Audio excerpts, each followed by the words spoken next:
So அன்பு சகோதரர்கள் கொஞ்சம் சேர்ந்து உட்காருங்க கொஞ்சம் முடிஞ்ச வரைக்கும். ஏன்னா ஒரு முக்கியமான சத்தியத்தை நம்ம பார்க்க இருக்கிறதுனால இன்னைக்கு நமக்கு அநேக விஷயங்கள் நம்முடைய வாழ்க்கையில் நம்ம முடிவெடுக்க வேண்டிய ஒரு காலகட்டத்தில் இருக்கிறதுனால கொஞ்சம் நீங்கள் ஒத்துழைப்பு தரும்படியாக அன்புடன் கேட்டுக்கொள்கிறோம். இன்றைக்கி பார்க்க போகிற சப்ஜெக்டுடைய தலைப்பு உங்களுக்கு போன வாரம் சொல்லியிருக்காங்களே தெரியாது, ஆனால் கண்டிப்பாக இப்போ சொல்லிடுறோம். அதுக்கு பேர் ஞானஸ்நானம் அப்படிங்கிற தலைப்பு. இந்த ஞானஸ்நானம் அப்படிங்கிற சத்தியத்தை படிக்கிறதோடு மட்டும் இல்லாமல் நாம் செய்யவும் போகிறோம் அப்படிங்கிறத முதல்ல மனசுக்குள்ளே வச்சுக்கோங்க. ஹம்மிங் நாய்ஸ் வருது. இந்த சத்தியத்தை நம்ம படிக்கிறது மட்டும் இல்லை, கேட்கறது மட்டும் இல்லை, ஞானஸ்தானத்தை நம்ம செய்ய போகிறோம் அப்படிங்கிறதையும் நீங்கள் மனசுக்குள்ளே ஃபிக்ஸ் பண்ணிக்கோங்க. அது எப்படி பேர் ஃபிக்ஸ் பண்ணுறது? வாய்ப்பே கிடையாது.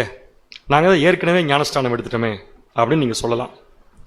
இந்த சப்ஜெக்டுடைய கடைசியில் நீங்கள் எடுத்துட்டீங்களா இல்லையாங்கிறத நீங்களே ஒவ்வொருத்தரும் சொல்லுவீங்க. அப்புறம் நம்ம என்ன பண்ணலாம்னா தெளிவாக முடிவு எடுத்துக்கலாம். ரைட்? ஸோ இப்போ பாடத்தை கவனிக்கலாம். ஞானஸ்தானம், பேப்டிசம் அப்படிங்கிற ஆங்கில வார்த்தை. இந்த ஞானஸ்தானத்தை எடுக்காத கிறிஸ்தவர்களே கிடையாது. ஆனால் பெரும்பான்மையான கிறிஸ்தவர்கள் எப்படி ஞானஸ்தானம், நான் பேசுகிறது கேட்குதா உங்களுக்குலாம்? கேட்குதா? ஓகே.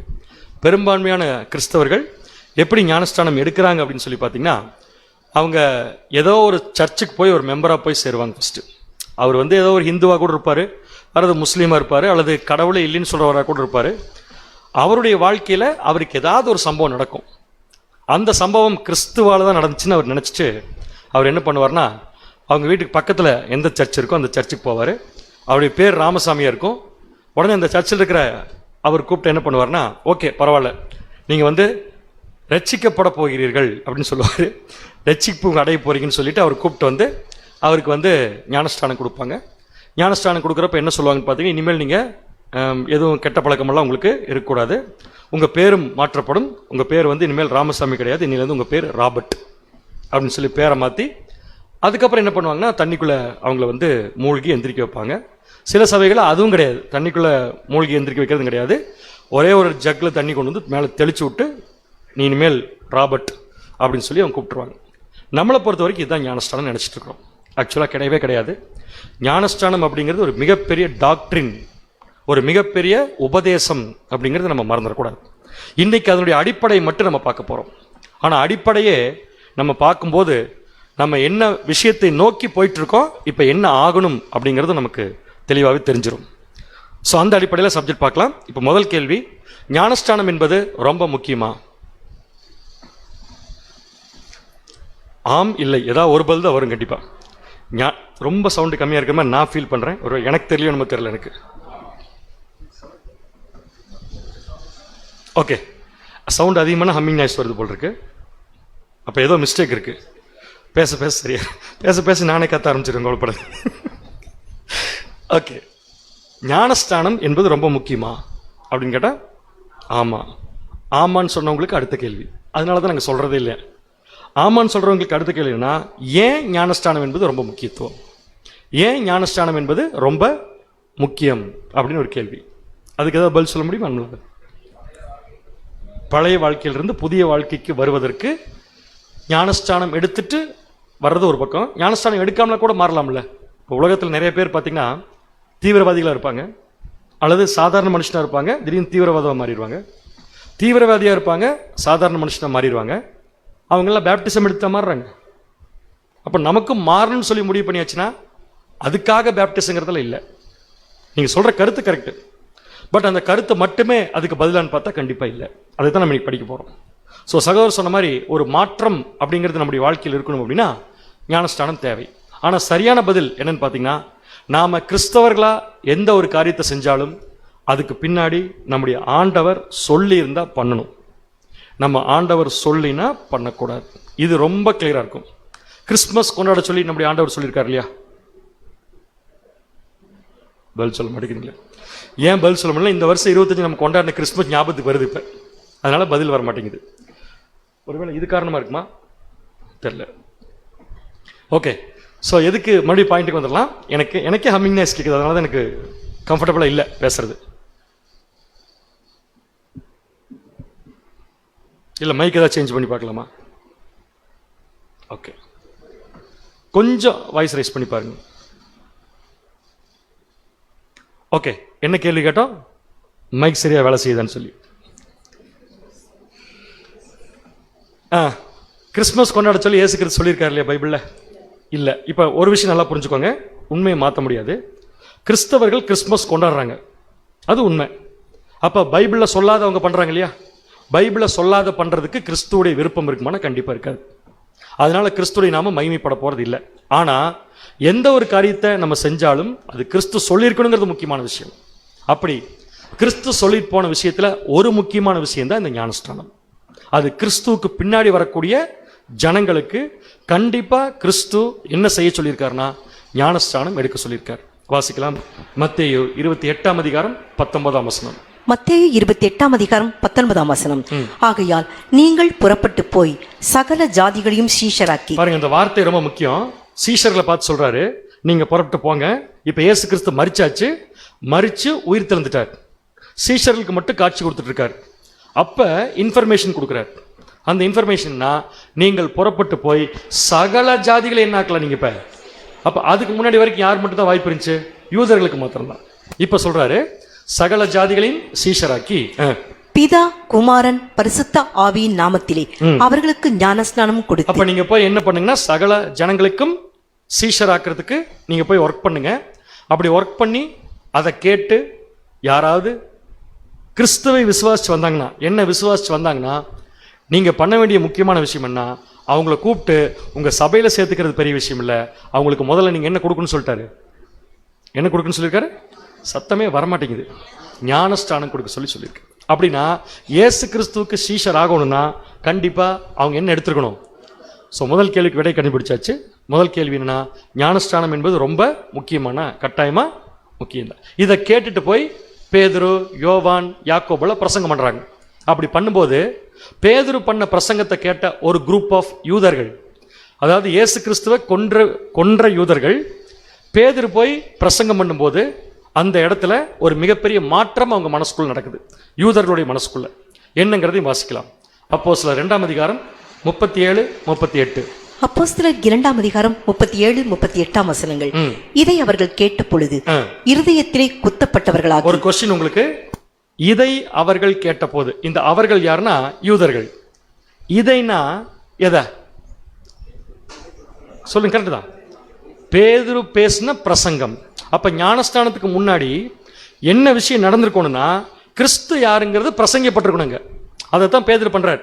அப்ப இதை அவர்கள் கேட்ட போது உடனே அவங்களுக்கு என்ன ஆகுதுன்னு பாத்தீங்கன்னா, இருதயத்தில் குத்தப்பட்டவர்களாகி பேதுருவையும் மற்ற அப்போஸ்தலரையும் பார்த்து, சகோதரரே, நாங்கள் என்ன செய்ய வேண்டும் என்றார்கள். பாருங்க, இதுக்கு முன்னாடி அவங்களே செஞ்சாங்க கேட்காமலே. என்ன செஞ்சாங்கன்னா, இயேசு கிறிஸ்துவை சிலுவையில் அறிந்து கொன்றாங்க. பிலாத்து கெஞ்சரார், விட்டுருங்கப்பா இவரை அப்படிங்கிறப்ப இஸ்ரேல் ஜனங்கள் சொல்றாங்க, அதெல்லாம் முடியாது, இவரை கொலை செஞ்சு ஆகுன்னு சொன்னாங்க. எந்த ஜனங்கள் இயேசு கிறிஸ்துவ தீவிரமா கொலை செய்யணும்னு நினைச்சாங்களோ அந்த ஜனங்களை இப்ப என்ன கேட்கறாங்க பேதுருவை பார்த்துனா, நாங்க என்ன செய்யணும் அப்படின்னு. இந்த ரெண்டு கடையில என்ன மாற்றம் நடந்திருக்கணும்? இயேசு கிறிஸ்துவ கொல்லணும்னு தொடிச்ச அதே வாய், அதே இருதயம் இப்ப பேதுருவை பார்த்து கேட்குது என்ன செய்யணும். அப்ப இதுக்கும் இடையில என்ன நடந்திருக்கும்? கண்டிப்பா என்ன நடந்திருக்கும்? மனமாற்றம் நடந்திருக்கு. மனமாற்றம் எந்த அடிப்படையில் நடந்திருக்கணும்? நைட்டு கனவு வந்திருக்குமா? எல்லாத்துக்குமே நைட்டு தலையை பொழந்து உள்ள பைபிள்லாம் போயிருக்குமா? கண்டிப்பா எதுவும் போயிருக்காது. அங்க ஒரு பிரசங்கம் நடந்திருக்கு. அந்த பிரசங்கத்தை பண்ணது யாருன்னு பார்த்தீங்கன்னா அப்போஸ்தலனாகிய பேதுரு பண்ண பிரசங்கத்தை கேட்டு இருதயம் என்ன ஆகுதாமா உங்களுக்கு? குத்துதாம். எப்போ நமக்கெல்லாம் குத்தும்? பேப்டிசம் எடுத்தா குத்துமா? பேர் இப்போ நல்லா இருக்கு, புதுசா இருக்கு இதெல்லாம். எப்போ நம்ம குத்தும்? இப்போ நம்ம சொல்றோம்ல உலக பிரகாரமா, எனக்கு ரொம்ப குத்துதுங்க அப்படின்னு என்ன அர்த்தம்? ஏதோ ஒரு தப்பு பண்ணிட்டு அதை தப்புன்னு தெரியாமலே பண்ணிட்டு அது தப்புன்னு சொல்லி பின்னாடி ஃபீல் பண்றப்ப நமக்கு என்ன ஆகும்? அப்ப யூதர்கள் என்ன ஃபீல் பண்றாங்கன்னா, நம்ம செஞ்சது தப்பு. அப்ப ஒரு மனம் மாற்றம் இல்லாம அங்க ஞானஸ்தானம் நடக்காது. அதை முதல்ல புரிஞ்சுக்கலாம். சரி, அடுத்து வாசிங்க 38.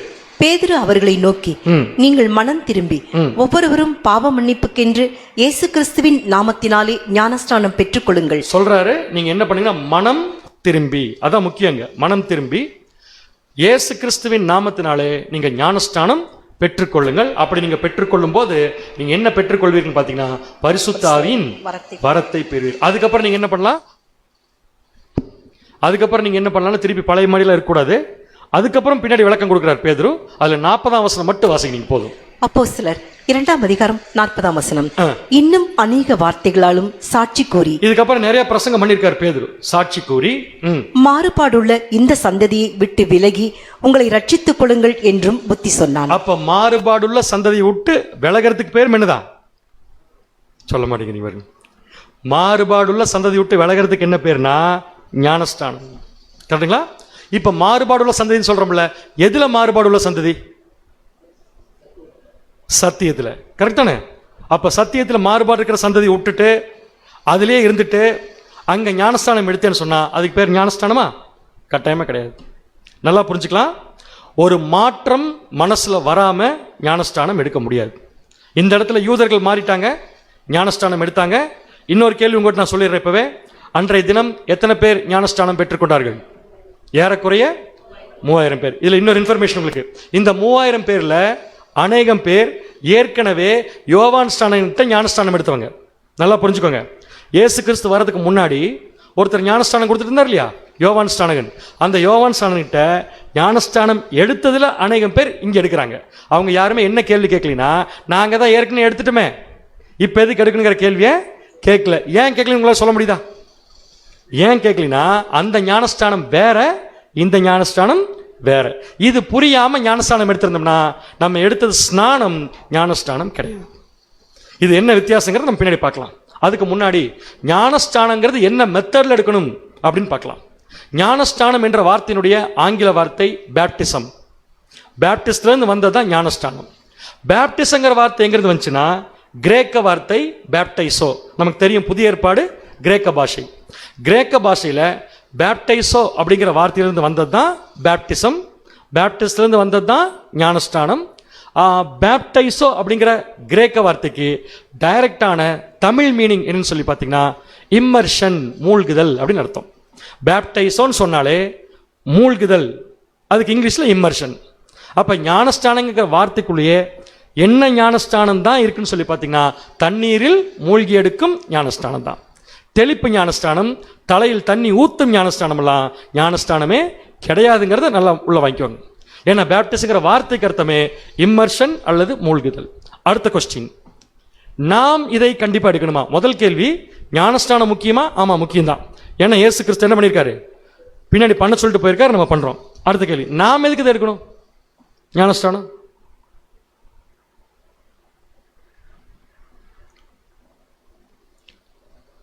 நான் எடுக்கணும் சொல்லிட்டு இருக்கிறது எனக்கு இல்லை, அதை தெளிவாக புரிஞ்சுக்கோங்க. நாம் எதற்கு எடுக்கணும் ஞானஸ்தானம்? வேற நீங்களா ஞானஸ்தானம் எடுத்திருக்கீங்களா ஏற்கனவே?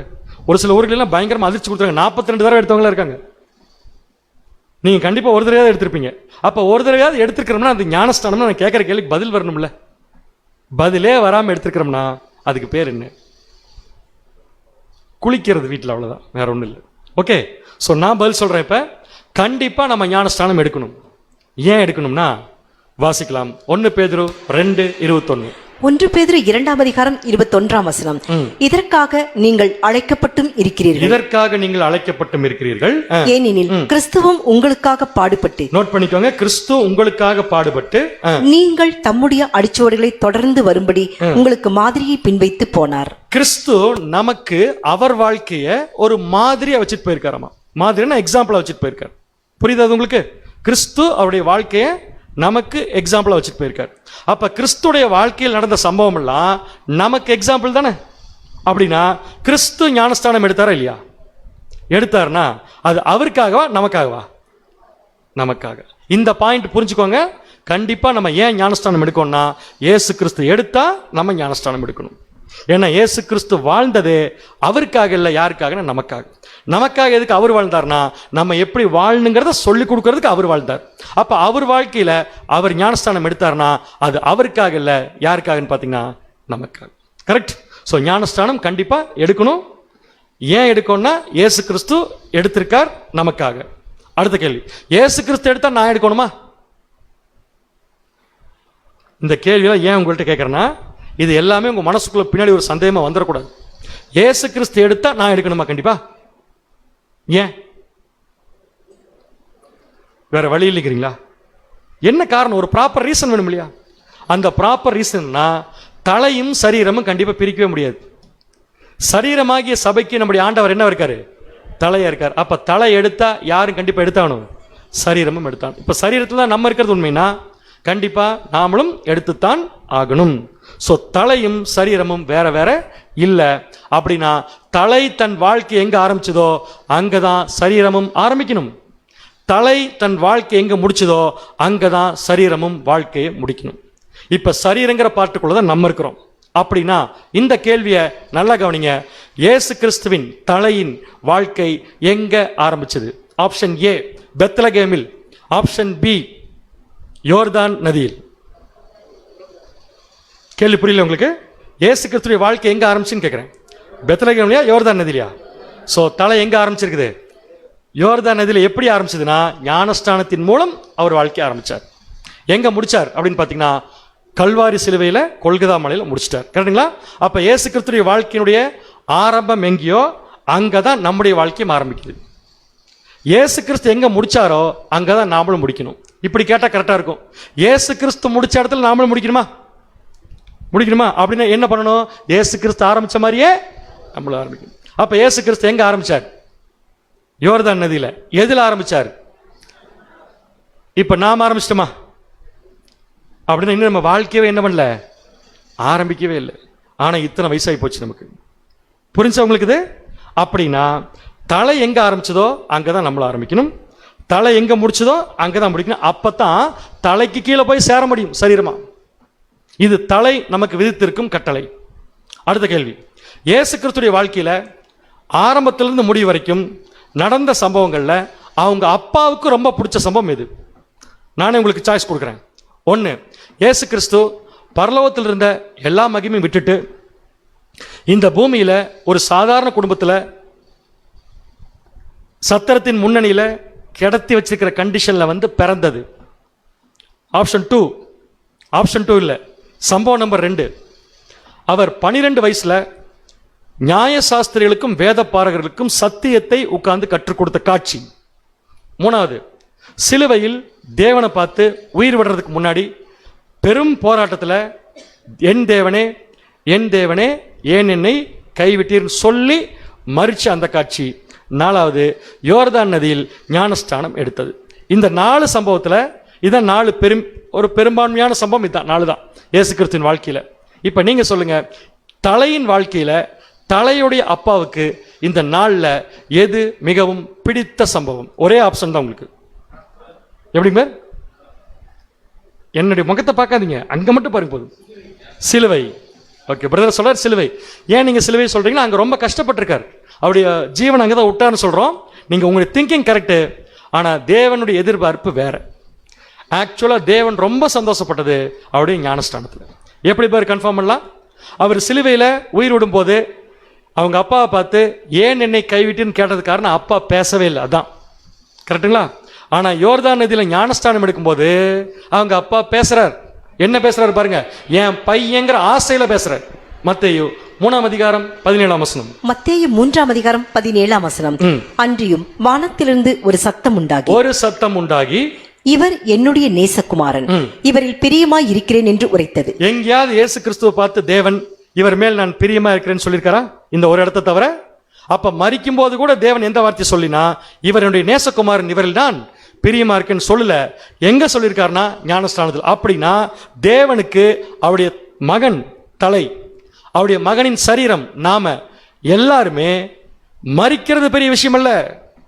தேவனுடைய பார்வையில் எது பெரிய விஷயம்னா நாம் எடுக்க போகும் ஞானஸ்தானம். அப்படின்னா இப்ப புரிஞ்சுக்கோங்க, ஏன் இயேசு கிறிஸ்து தன்னுடைய வாழ்க்கையை அவர் ஞானஸ்தானத்தில் ஆரம்பிச்சார், ஏன் முடிச்சார்னா தேவனுக்கு இயேசு கிறிஸ்துடைய வாழ்க்கையில மிக மிக பிடிச்ச பகுதி எதுன்னு பாத்தீங்கன்னா ஞானஸ்தானம். என்ன சொல்லி தேவன் சந்தோஷப்பட்டார்? இவர் என்னுடைய நேசகுமாரன். அடுத்த பாயிண்ட், இவரில் நான் அப்படின்னு என்ன தெரியுங்களா? எனக்கு ரொம்ப பிடிச்சது இதுதாங்கிறார். அப்ப தலைக்கு இயேசு கிறிஸ்துவுக்கு தேவன் ஞானஸ்தானம் எடுக்கும்போது ரொம்ப பிடிச்சிருக்குன்னு சொல்றாருன்னா நாம ஞானஸ்தானம் எடுக்கும் போதும் கண்டிப்பா தேவன் என்ன சொல்லுவார்? இப்படி இப்படின்னா அவ்வளவுதான். என்ன சொல்லுவாரு? எனக்கு ரொம்ப பிடிச்சிருக்கு. நீங்களே சொல்லுங்க பார்க்கலாம். நீங்க இதுக்கு முன்னாடி எடுத்தீங்களா ஞானஸ்தானம், அப்ப தேவன் சொல்லியிருப்பாரா எனக்கு ரொம்ப பிடிக்கும் பட்டு? கட்டாயமா சொல்லியிருப்பா. அப்படின்னு என்ன அர்த்தம்னா இன்னும் நம்ம ஞானஸ்தானமே எடுக்கல. அடுத்த கேள்வி, இப்ப போற பாயிண்ட்ல உங்களுக்கு புரிஞ்சிடும் ஞானஸ்தானத்தின் தாற்பரியம். இப்ப தலை யோர்தான் நதியில வாழ்க்கை ஆரம்பிச்சிட்டார், கரெக்டுங்களா? ஆரம்பிச்ச உடனே எல்லாமே முடிஞ்சு போச்சா? ஆரம்பிச்சு வெளியே வரும்போதே, யோர்தான் நதியிலிருந்து வெளியே வரும்போதே இயேசு கிறிஸ்து இன்னொரு முக்கியமான விஷயத்தை சொல்றார். அதுல இருந்து ஒன்னு ஆரம்பிக்குதாமா.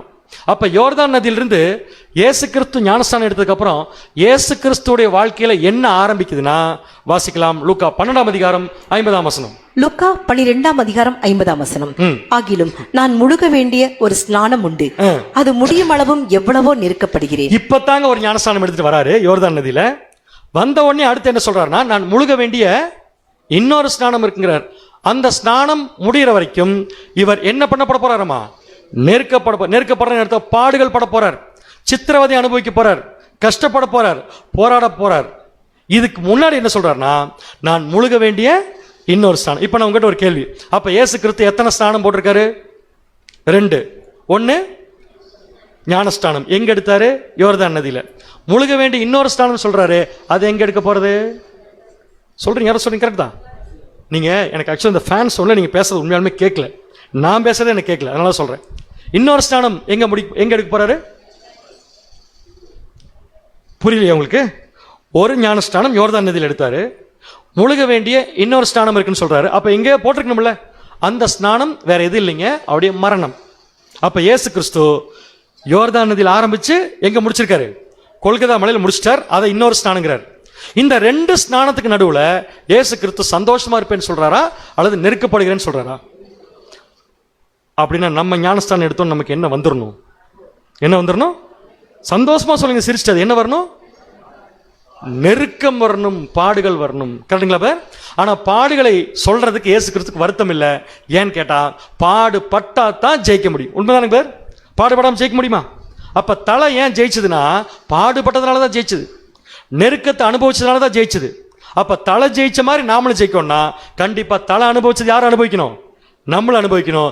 தலை அனுபவிச்சது நாம் அனுபவிக்கணும்னா நாம் என்ன செய்ய வேண்டும் சொல்லுங்க பார்க்கலாம். தலை அனுபவிச்சதை நாமளும் அனுபவிக்கணும்னா நம்ம என்ன செய்யணும்? தலை மாதிரி ஆரம்பிக்கணும். யார் மாதிரி ஆரம்பிக்கணும்? தலை மாதிரி ஆரம்பிக்கணும். தலை யாருன்னு பார்த்தீங்கன்னா நம்முடைய ஆண்டவராகிய இயேசு கிறிஸ்து. அவர் இந்த நெருக்கத்தில் ஜெயிச்சதுனால இப்ப சொல்றாரு, வெளிப்படுத்தின விசேஷம் 3:21. வெளிப்படுத்தல் 3:21. நான் ஜெயம் கொண்டு என் பிதாவினுடைய சிங்காசனத்திலே அவரோடு கூட உட்கார்ந்தது போல ஜெயம் கொள்ளுகிறவன் எவனோ அவனும் என்னுடைய சிங்காசனத்தில் என்னோடு கூட உட்காரும்படிக்கு அருள் செய்வேன். மடமடன் பதில் சொல்றீங்கன்னா ஈஸியா சப்ஜெக்ட் ஸ்பீடா போகும். நல்லா கவனிங்க. ரிவர்ஸ்ல போலாமா? இயேசு கிறிஸ்து ஜெயிச்ச மாதிரி நாம ஜெயிக்க முடியுமா முடியாதா? முடியும். சூப்பர். அவர் ஜெயிச்ச மாதிரி நாம ஜெயிக்கிறதுக்கு நம்ம என்ன பண்ணணும்? அவர் மாதிரியே வரணும் இல்லை, அவர் மாதிரியே பாடுபடணும். அவர் மாதிரியே பாடுபடுறதுக்கு நம்ம என்ன பண்ணணும்? அவர் மாதிரியே ஞானஸ்தானம் எடுக்கணும். அவ்வளவுதான். அப்ப ஞானஸ்தானத்தின் முக்கியத்துவம் என்னன்னா, பாடுபட்டு ஜெயிக்கிறது. அதுக்கு பேர் தான் ஞானஸ்தானம். இது அப்படியே அப்போஸ்தலனாகிய பவுலுடைய ஸ்டைல்ல பார்க்கலாம் பாருங்க. 2 தீமோத்தேயு 2:11-12. 2 தீமோத்தேயு 2:11-12. இந்த வார்த்தை உண்மையுள்ளது என்னவெனில், நாம் அவரோடு கூட மரித்தோமானால். நோட் பண்ணிக்கோங்க, ஒவ்வொரு வார்த்தையும் ரொம்ப முக்கியம் நமக்கு.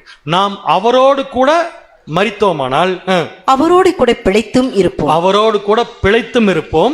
அவரோடு கூட பாடுகளை சகித்தோமானால். அவரோடு கூட பாடுகளை சகித்தோமானால். அவரோடு கூட ஆளுகையும் செய்வோம். அவரோடு கூட ஆளுகையும் செய்வோம். நாம் அவரை மறுதலித்தால் அவரும் நம்மை மறுதலிப்பார். கடைசியில நல்லா விட்டுறலாம், மேல மட்டும் படிக்கலாம். ரிவர்ஸ்ல போறேன் இப்ப நானு. கவனிங்க. அவரோடு கூட நாம் ஆளுகை செய்வோம். எப்ப? அவரோடு கூட பாடுகளை சகித்தால். இப்ப அடுத்த கேள்வி அங்க இல்ல, இங்க வந்துருங்க. அவரோடு கூட பாடுகளை சகிக்கணும்னா நாம் அவர் மாதிரி என்ன பண்ணிருக்கணும்? ஞானஸ்தானம் எடுத்திருக்கணும். அவர் மாதிரியே ஞானஸ்தானம் எடுத்தா அவர் அனுபவிச்ச பாடுகள் நமக்கு வரும். அவர் அனுபவிச்ச பாடுகள் நமக்கு வந்துச்சுன்னா அவர் முடிச்ச மாதிரியே நாமளும் முடிக்கலாம். அவர் முடிச்ச மாதிரி நம்ம முடிச்சோம்னா அவர் போன இடத்துக்கு நம்ம போயிடலாம். சும்மா அவர் போன இடத்துக்கு போகணும்னா இது பண்ணாம முடியாதுன்னா கண்டிப்பா நாம் பரலோகம் போறதுக்கும் கிறிஸ்துவோட போய் சிங்காசனத்தில் உட்கார்றதுக்கும் அடிப்படை ஆதாரம் என்னன்னு பார்த்தீங்கன்னா நம்முடைய ஆண்டவராக இயேசு கிறிஸ்து எடுத்த ஞானஸ்தானம். இந்த ஸ்டேஜை கிராஸ் பண்றது தான் வெளிப்படுத்தின விசேஷத்துல 3 விதமா படிச்சோம். 3 ஸ்டேஜ் இருக்குன்னு படிச்சோம். 1 அழைக்கப்பட்டவர்கள், இன்னொன்னு கலைக்கப்பட்டவர்கள், 3வது தொலைக்கப்பட்டவர்கள். நீங்க மனமன்னு சொன்னீங்கன்னா எவ்வளவு ஈஸியா இருக்கு. ஆக்சுவலா மதுரை இந்த சப்ஜெக்ட் ஒரே மணி நேரத்தில் முடிச்சது. டக்கு டக்கு டக்குன்னு ஆன்சர் வரணும். அழைக்கப்பட்டவர்கள், தெரிந்து கொள்ளப்பட்டவர்கள். அப்ப அழைக்கப்பட்டவர்கள், தெரிந்து கொள்ளப்பட்டவர்கள் உண்மையுள்ளவர்கள் யாருன்னா, அழைக்கப்பட்டவர்கள் அப்படிங்கிறது எல்லா கிறிஸ்டியன்ஸும், எல்லா கிறிஸ்டியனும் அழைக்கப்பட்டவர்கள் தான். ஆனா அழைக்கப்பட்ட நிலைமையிலிருந்து தெரிந்து கொள்ளப்பட்ட நிலைமைக்கு போறது யாருன்னு பாத்தீங்கன்னா சிலர் தான். இதை நம்முடைய ஆண்டவரே சொல்லியிருக்காரா? சொன்னது இல்லையா? சொல்லியிருக்காரு. வாசிங்க. மத்தேயு 22:37. மத்தேயு 22ஆம் அதிகாரம் 37ஆம் வசனம். 37 நினைக்கிறேன், 17 நினைக்கிறேன் வசனம் மாத்திக்கோங்க. நீங்க படிங்க. அந்தபடியே அழைக்கப்பட்டவர்கள் அநேகர், அழைக்கப்பட்டவர்கள் அநேகர், தெரிந்து கொள்ளப்பட்டவர்களோ சிலர் என்றார். இப்ப நான் உங்களுக்கு ஒரு கேள்வி கேட்கிறேன். அழைக்கப்பட்டவர்கள் அநேகர், தெரிந்து கொள்ளப்பட்டவர்கள் சிலர். உண்மையுள்ளவர்கள் 1,44,000 பேர். இப்ப பாருங்க, உங்க வீட்டு இருந்து பதில் வரும் பாருங்க. அழைக்கப்பட்ட எல்லாருமே உண்மையுள்ளவர்கள் ஆக முடியாது. நான் சொல்ற வார்த்தை உள் வாங்கிக்கோங்க. அழைக்கப்பட்ட எல்லாருமே உண்மையுள்ளவர்களா மாற முடியாது. ஆனா உண்மையுள்ளவர்களா மாறணும்னா அழைக்கப்பட்டிருக்கணும். இப்ப உட்கார்ந்துருக்க நீங்க எல்லாருமே எந்த நிலைமையில் இருக்கீங்க மட்டும் சொல்லுங்க பார்க்கலாம். அழைக்கப்பட்ட நிலைமை. அப்ப இப்படியே இருந்தா உண்மையுள்ளவரை மாற முடியுமா? முடியாது. அப்ப ஏதாவது மாறணும் இல்ல, அடுத்த ஸ்டேஜுக்கு போகணும் இல்ல. அடுத்த ஸ்டேஜுக்கு என்ன பேரு? அப்ப அழைக்கப்பட்ட நிலைமையில் இருக்கிற நாம தெரிந்து கொள்ளப்பட்ட நிலைமைக்கு போறதுக்கு என்ன பண்ணணும் சொல்லுங்க. கரெக்ட் தான். அந்த பாயிண்ட் தாங்க ஞானஸ்தானம். யார் யாரெல்லாம் கிறிஸ்து சொன்ன அந்த ஞானஸ்தானத்தை எடுக்கிறாங்களோ அவங்க ஆட்டோமேட்டிக்கா அழைக்கப்பட்ட நிலைமையிலிருந்து எதுக்குள்ள வந்துருவாங்க? தெரிந்து கொள்ளப்பட்ட நிலைமைக்கு வந்துருவாங்க. தெரிந்து கொள்ளப்பட்ட நிலைமைக்கு வந்தாச்சுன்னா எல்லாமே முடிஞ்சிச்சு நம்ம சொல்ல முடியாது. ஏன்னா தெரிந்து கொள்ளப்பட்டவர்கள் சிலர், ஆனா உண்மையுள்ளவர்கள் அதுலயும் கொஞ்சம் பேர். எவ்வளவு பேர்னு பாத்தீங்கன்னா 1,44,000. அப்ப ஞானஸ்தானம் எடுக்கிறது மட்டும் குவாலிஃபிகேஷன் இல்ல, ஆனா ஞானஸ்தானம் எடுத்தா தான் அங்க போக முடியும். அப்ப ஞானஸ்தானம் எடுத்து பாடுகளை கிறிஸ்துவோடு அனுபவிக்காட்டி சிங்காசனம் கிடையாது. சிங்காசனம் இல்லைன்னா கண்டிப்பா நாம உண்மையுள்ளவர்களா மாற முடியாது. ஆனா இப்ப எதை பத்தி நம்ம படிச்சுட்டு இருக்கிறோம்னா, அழைக்கப்பட்டவர்கள் டு தெரிந்து கொள்ளப்பட்டவர்கள் நிலைமை. இப்போ ஒரு கேள்வி உங்களுக்கு, பைபிள்ல உங்களுக்கு வச்சிருக்கிற இன்ஃபர்மேஷன் வச்சு சொல்லுங்க. இந்த 3 ஸ்டேஜையும், எந்த 3 ஸ்டேஜையும்? ஒன்னு அழைக்கப்பட்டவர்கள், தெரிந்து கொள்ளப்பட்டவர்கள். இந்த 3 ஸ்டேஜை கிராஸ் பண்ணி பரலோகம் போறதுக்கு முதல் ஆசைப்பட்டது யார்? இது எவ்வளவு பெரிய பாக்கியம் தெரியுமா? இந்த வாய்ப்பு இன்னைக்கு நமக்கு தியரியா படிச்சுட்டு இருக்கிறோம். ஆனா இந்த விஷயத்தை உணர்ந்து கொண்டவர் ஒருத்தர் ஃபர்ஸ்ட் நமக்கெல்லாம் இந்த வாய்ப்பு கிடைக்கிறதுக்கு முன்னாடியே இந்த 3 ஸ்டேஜையும் கிராஸ் பண்ணி கிறிஸ்துவோட போய் சிங்காசனத்தில் உட்காருன்னு ஆசைப்பட்டவர் யார்? அது ஃபர்ஸ்ட் பேதுரு, பவுல், யாக்கோபு, யோவான். சொல்லுங்க வரிசையா. முதல் ஆசைப்பட்டது யார்? இயேசு கிறிஸ்துவா? பயமா இருக்கு எனக்கு. இயேசு கிறிஸ்து சொன்ன இந்த வழியில போய் சிங்காசனத்தில் உட்கார்ந்து உண்மையுள்ளவரா கிறிஸ்துவோட ஆட்சி பண்றதுக்கு முதல் ஆசைப்பட்டது யார்?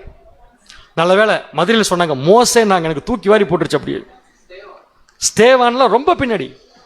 முதல் யாருன்னு பாத்தீங்கன்னா யோவான் ஸ்நானகன். இது எப்படி கண்டுபிடிக்கலாம் நம்ம? யோவான் ஸ்நானகன் இயேசு கிறிஸ்து வர்றதுக்கு முன்னாடி யூத ஜனங்களுக்கு ஞானஸ்தானம் கொடுத்துட்டு இருந்தார். பட் யோவான் ஸ்நானகன் கொடுத்த ஞானஸ்தானம் ஒன்லி யூதர்களுக்கு மட்டும்தான். ஏன்னா நியாயப்பிரமாணத்தின் மூலம் வந்த பாவத்தை போக்குவதற்காக மனம் திரும்புதலுக்கு ஏற்ற ஞானஸ்தானத்தை அவர் கொடுத்துட்டு இருந்தார். யார் கொடுத்துட்டு இருந்தா? யோவான் ஸ்நானகன். அப்படி கொடுக்கும்போது என்ன சொல்லி கொடுத்தாருன்னா, ஒவ்வொருத்தரை கூப்பிட்டு ஞானஸ்தானம் கொடுக்கும்போது அடுத்தது ஒருத்தர் வரப்போறார், அவர் உங்களுக்கு என்ன பண்ணுவாரு? வேற ஞானஸ்தானம் கொடுப்பார்னு சொல்லி தான் கொடுத்தார். வாசிக்கலாம் பாருங்க. மத்தேயு 3ஆம் அதிகாரம் 11ஆம் வசனம். மத்தேயு 3ஆம் அதிகாரம் 11ஆம் வசனம். மனம் திரும்புதலுக்கென்று நான் ஜலத்தினால் உங்களுக்கு ஞானஸ்தானம் கொடுக்கிறேன். அப்ப அவர் கொடுத்த ஞானஸ்தானம் ஒன்லி மனம் திரும்புதல். மனம் திரும்புதல் மாத்திரம் நம்முடைய ஞானஸ்தானத்தில் இல்ல, அது மனம் திரும்புதல் கேட்ட ஞானஸ்தானம் அவர் கொடுத்தாரு. கொடுக்கும் போது என்ன சொல்லி கொடுத்தாருன்னா, வாசிங்க. எனக்கு பின் வருகிறவரோ என்னிலும் வல்லவராய் இருக்கிறார். எனக்கு பின்னாடி வரவர் என்னோட அப்படின்னு நான் கொடுக்கிற மாதிரி அவர் என்ன கொடுப்பார்? உங்களுக்கு ஞானஸ்தானம் கொடுப்பார். அப்ப நான் கொடுக்கிற ஞானஸ்தானத்துக்கும் அவர் கொடுக்கிற ஞானஸ்தானத்துக்கு என்ன வித்தியாசம்? தொடர்ந்து வாசிங்க. அவருடைய பாத ரட்சைகளை சுமக்கிறதற்கு நான் பாத்திரன் அல்ல. இது தாழ்மை. அடுத்தது, அவர் பரிசுத்த ஆவியினாலும் அக்னியினாலும் உங்களுக்கு ஞானஸ்தானம் கொடுப்பார். அவர் உங்களுக்கு எதுல ஞானஸ்தானம் கொடுப்பாரு? பரிசுத்த ஆவியினாலும் அக்னியினாலும் ஞானஸ்தானம் கொடுப்பார். யோவான் ஸ்நானகன் தண்ணியில கொடுத்தார், அவ்வளவுதான். அது மனம் திரும்புதல் கேட்ட ஞானஸ்தானம். இப்ப கேள்வி, நீங்களா ஞானஸ்தானம் எடுத்துட்டேன்னு சொல்லி கான்பிடண்டா இருந்தா நீங்க எடுத்த ஞானஸ்தானத்துக்கு படி பதில் சொல்லுங்க. இயேசு கிறிஸ்து கொடுத்த ஞானஸ்தானத்துல பரிசுத்த ஆவியும் அக்னியும் இருக்கு. அப்படின்னா பரிசுத்த ஆவியின் அக்னினா என்ன? இதுக்கு பதில் சொல்லிட்டீங்கன்னா நான் ஞானஸ்தான சப்ஜெக்ட் எடுக்க மாட்டேன், போயிடுவேன், முடிஞ்சது, சப்ஜெக்ட் ஓவர். ஏன்னா நீங்க ஞானமா ஏற்கனவே ஸ்நானம் எடுத்துட்டீங்க அப்படின்னு போயிடலாம். பதில் ஒரு 5 நிமிஷம் வேணா பேசிட்டு அப்புறம் சொல்லுங்க. சொல்லுங்க, நானே சொல்லட்டுமா? ஞானஸ்தானம் எடுக்கும்போது, இயேசு கிறிஸ்து எடுக்கும்போது தேவன் அவருக்கு என்ன கொடுத்தாரு? பரிசுத்த ஆவி கொடுத்தாரு. இதை படிச்சா இப்ப வேணும். பரிசுத்த ஆவி புறாவை போல் தம்மேல் இறங்கி வருகிறதை கண்டார். இது ஒண்ணு. ரெண்டாவது, எடுத்து வந்த உடனே அவருக்கு அக்னி ஸ்டார்ட் ஆயிடுச்சு, பாடுது. அப்படின்னா இயேசு கிறிஸ்து கொடுக்குற ஞானஸ்தானத்துல எடுக்கும்போது பரிசுத்த ஆவியும் கிடைக்கும், அதே சமயம் கூடவே என்ன கிடைக்கும்? என்ன கிடைக்கும்? சந்தோஷமா தான் சொல்லுங்க கொஞ்சம். அப்படின்னா இயேசு கிறிஸ்து கொடுக்குற ஞானஸ்தானத்துல பாடுகள் உண்டு. இப்ப கேள்வி, பாடுகள் ஏன் வேணும்? பாடுகள் பாடுபட்டா தான் ஆளுகை செய்ய முடியும். ஆளுகை செய்வதற்காக அனுபவத்தை கொடுக்கக்கூடிய பாடுகளை ஞானஸ்தானத்தின் மூலம் நாம் பெற்றுக்கொள்கிறோம். இந்த அனுபவமே இல்லாம நாம பெற்றுக்கொண்டது ஞானஸ்தானம் என்று எப்படி சொல்ல முடியும்? ஸோ பாயிண்ட்டுக்கு வந்துடலாம். முதல் இந்த வாய்ப்புக்குள்ள போக ஆசைப்பட்டது யோவான் ஸ்நானம் தாங்கிறத எப்படி கண்டுபிடிக்கலாம்னா, யோவான் ஸ்நானம் ஞானஸ்தானம் கொடுத்துட்டு இருக்கும்போது அந்த லைன்ல இயேசு கிறிஸ்து வந்து நின்று இருக்காரு. எந்த லைன் இல்லைங்க? இயேசு கிறிஸ்து எந்த லைன்ல வந்து நிற்கிறார்னா, யோவான் ஸ்நானம் கிட்ட ஞானஸ்தானம் எடுக்க ஒரு லைன் நின்று இருந்தாங்கல்ல, அங்க வந்து நிற்கிறார். அதை பார்த்த உடனே யோவான் ஸ்நானம் கை காலில் உதறிடுச்சு. என்ன சொல்றாரு பாருங்க, வாசிக்கலாம். மத்தேயு 3ஆம் அதிகாரம் 14-15. மத்தேயு 3ஆம் அதிகாரம் 14-15 வசனங்கள். யோவான் அவருக்கு தடை செய்து, டக்குன்னு இயேசு கிறிஸ்து வந்தா யோவான் என்ன மாட்டான்? ஐயோ, நான் உங்களுக்கு என்ன பண்ண மாட்டேன், கொடுக்க மாட்டேன். ஏன் அந்த வார்த்தை யோவான் சொல்லணும்? யோவான் இல்ல, யோவான் ஸ்நானகன். ஏன் சொல்லணும்னா, இப்ப வாசிங்க. யோவான் அவருக்கு தடை செய்து, நான் உம்மாலே ஞானஸ்நானம் பெற வேண்டியதா இருக்கு. அப்படின்னா யோவான் ஸ்நானகன் முதல் அழைக்கப்பட்ட நிலைமையிலிருந்து எதுக்கு போக நினைக்கிறாரு? இவர் தான் வெரி ஃபர்ஸ்ட். நான் உங்ககிட்ட ஞானஸ்தானம் பெற வேண்டி இருக்க, நீர் என்னிடத்தில் வரலாமா என்றான். நீங்க எப்படி என்கிட்ட வந்து நிக்கிறீங்கன்னு கேட்க. அப்படின்னா நான் கேட்ட கேள்விக்கு உங்களுக்கு பதில் வந்துருச்சு. அழைக்கப்பட்டவர்கள், தெரிந்து கொள்ளப்பட்டவர்கள், உண்மையுள்ளவர்கள், இந்த ஸ்டேஜை ரீச் பண்றதுக்கு முதல் ஆசைப்பட்டது யாருன்னு பாத்தீங்கன்னா யோவான் ஸ்நானகன். மனசுக்குள்ள வச்சுக்கோங்க.